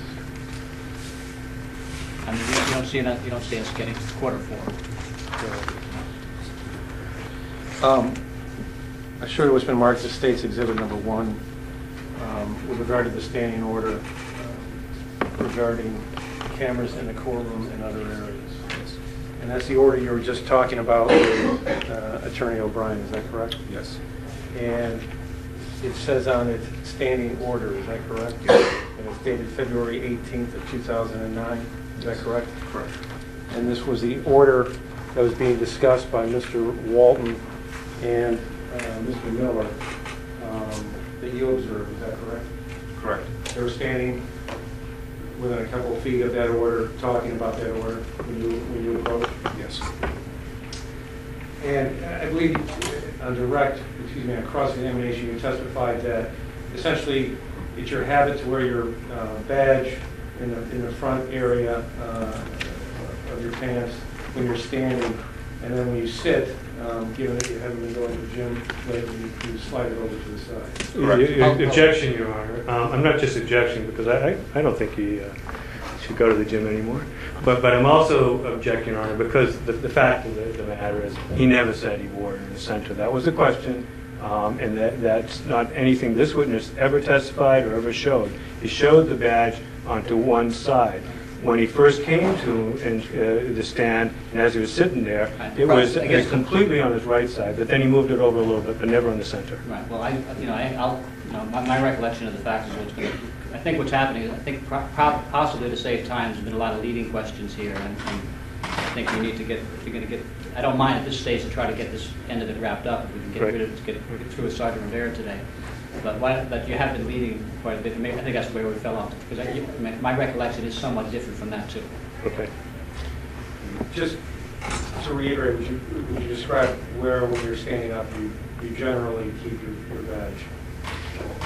Well, it depends on the pants where the belt loops are. You know, I usually, when I sit, I move it to the side to avoid the little pinch. But when I'm standing, I move it as far over as I can. Sometimes some pants I can move it closer to the middle, some pants are further over. So it depends on where the belt loop is, how far over I move my badge over, so it's sort of visible. And you also testified that you had your service revolver on you that day? Always when I'm on duty, I do. And you testified that your jacket is never buttoned, that you have it. Sometimes I just can't button. And when you approached, Attorney O'Brien asked you about Mr. Miller knowing you were a police officer. Is that correct? Correct. Okay. And prior to April 13th of 2009, was there any information that you were aware of that would indicate Mr. Miller knew of you and knew you were a police officer? Objection, Your Honor. This is irrelevant. He's already testified that he has no basis of knowing or even testifying that Mr. Miller recognized his name. He said that he didn't see Mr. Miller look at him before the arrest.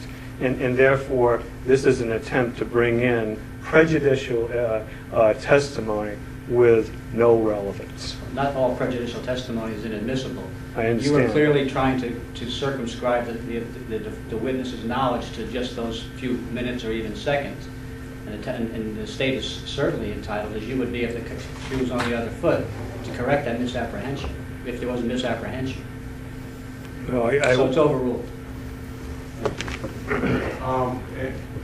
If you remember the question, please answer. Well, I can't answer the question, but there's been numerous blogging going on. I'm basically the center of a lot of the blogs that involve some of Mr. Miller, some of other people, where I'm their center of focus. There's been numerous blogs where my name is used. The most recent blog about me had to deal with Mr. Ian Bernard and a motion that I filed with the court to bring forward a suspended sentence issued by contempt of court, and Mr. Miller was helping Mr. Bernard with the motions. Mr. Miller blogged about... I think the question has to be prior to this April 13th. It is prior. Okay. Your Honor, if I may be heard, and I'm going to move to strike that and ask the court to rule that the witness should not testify to hearsay. This is what we're getting with blogs, are, as my understanding, written entries on computers that are somehow posted to others who are not at your computer, and as such, they're hearsay, and shouldn't be admissible in this case. Moreover, It's not authenticated as to statements or anything that the defendant said. He's not testifying to the contents of the blogs, Your Honor. He's essentially testifying to circumstances that would lead him to believe that Mr. Miller knew who he was prior to April 13th of 2009. And the contents of the blogs are not being offered. Essentially, he's talking about Mr. Miller's knowledge of Mr. Rivera, that Mr. O'Brien called into question when he opened the door by asking that question of Mr. Rivera. I will also object, Your Honor, because this goes beyond the scope of cross-examination. The cross-examination never sought to establish, nor did we ask questions as to whether the defendant would know Mr. Rivera. He may well know Mr. Rivera. It's just whether he saw him that day as he was being approached or he recognized his voice. That was what was relevant. That was what was asked. If he knew him or didn't know him is not, it goes beyond the scope of the cross-examination. Well, I don't think it does, and I'll overrule your objection. I still need to know that we're not going to go beyond April 13th, and it's only strictly for the question of information that might mean that the witness had prior knowledge that the defendant knew the witness was. Absolutely. So would you continue with your answer? These making sure it's prior to April. The blog that I'm specifically talking about began in January of this year. It had to do, like I said, with a motion that I filed for to show cause whether Mr. Ian Bernard should be. Well, I don't need to know. Okay, all right. Whether someone should be held in contempt or not. And Mr. Miller, who goes by Sam I Am, had blogged back saying that he was basically giving me a lesson on English because my English was poor, and he felt that he had shown me off when he was helping this gentleman with his motions. And plus there's been videos of me in uniform. There's pictures of me. One of their jail activists, primary bureaucrat, where my identification is pretty clear. Well, again, I need to know this is before April 13th. This is all prior to April 13th. Your Honor, I move to strike the reference to videos. There was nothing even suggested that the videos were taken or seen by the defendant, so that truly is irrelevant. I also renew my objection as to what was on blogs, because it's inadmissible and unauthenticated hearsay. It's just that this person believes that whoever posted something under the words Sam I Am. On the blogs question, I will sustain it just now that I heard the testimony. I'll sustain it, and that testimony is true.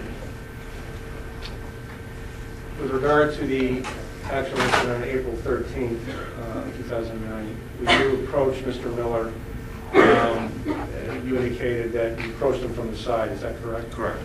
And how far approximately were you from him when you said you were under arrest? If I got any closer to him, I would have been touching him. So you're right up next to him, you say you're under arrest, and you reach and grab the camera. Correct. And your testimony is it was somewhere in the area of the right shoulder. Correct. Okay. And at that point, after you do this, you've secured the camera, he drops to the floor. Your Honor, could we have questions that aren't leading? I mean, there was one after another. I'm trying to be tolerant here. At 2 o'clock, I would have sustained you. I think we're just reaffirming the testimony. Okay. So, you're right, but 5 minutes before. Okay. And if you get, I don't want to just break any new ground here. That's all. After you grabbed my point, I guess I'm getting to my point. Is after you grabbed the camera, was he facing you at some point? Objection, Your Honor. That's ambiguous. What point? I mean, he's facing him right now. This is a point after the camera was grabbed. At what point?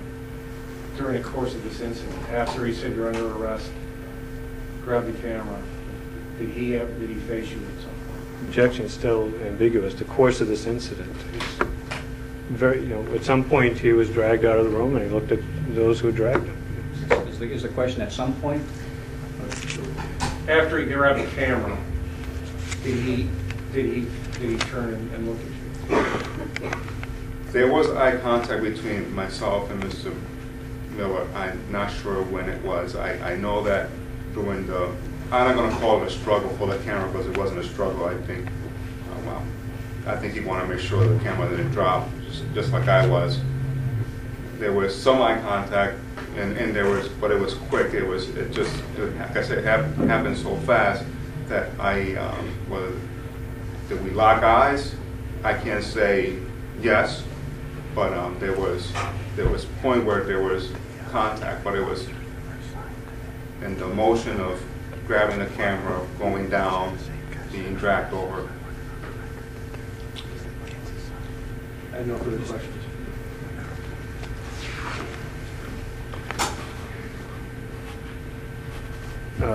If I may ask a few questions on recross. Oh, sure.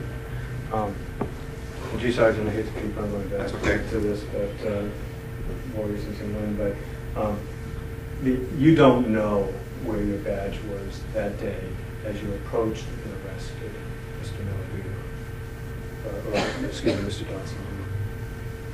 It was on my waist. You don't know where it was. What location exactly on my waist? It was probably to the front. I don't have the same pants on, so I don't know. It could have moved. It could have. So I can't tell you. But just to make it clear, because this is a question that lends itself to a yes or no answer that may help the court and certainly help me. Is it accurate to say you don't know where the badge was located on your pants as you approached and arrested Mr. Dodson? Correct. And you didn't see him look at the badge at any point up until the time that he was under arrest? I can't answer that. I don't know what he had looked at before or after. I don't know. And I don't know what he was looking at, so I can't say whether he looked at my badge or not. And the service revolver that was mentioned on redirect, do you have one on you right now? Correct. Is it fair to say you place it on your body in a way that people can't see it? I tried to. And you did that day? Yes. April 13th, 2009? That's all I have. Thank you. All right, we are going to end today. Before we do, we might have to just make sure we get squared away. The clerk's got probably some ideas for dates. The council can, if you can't get together now.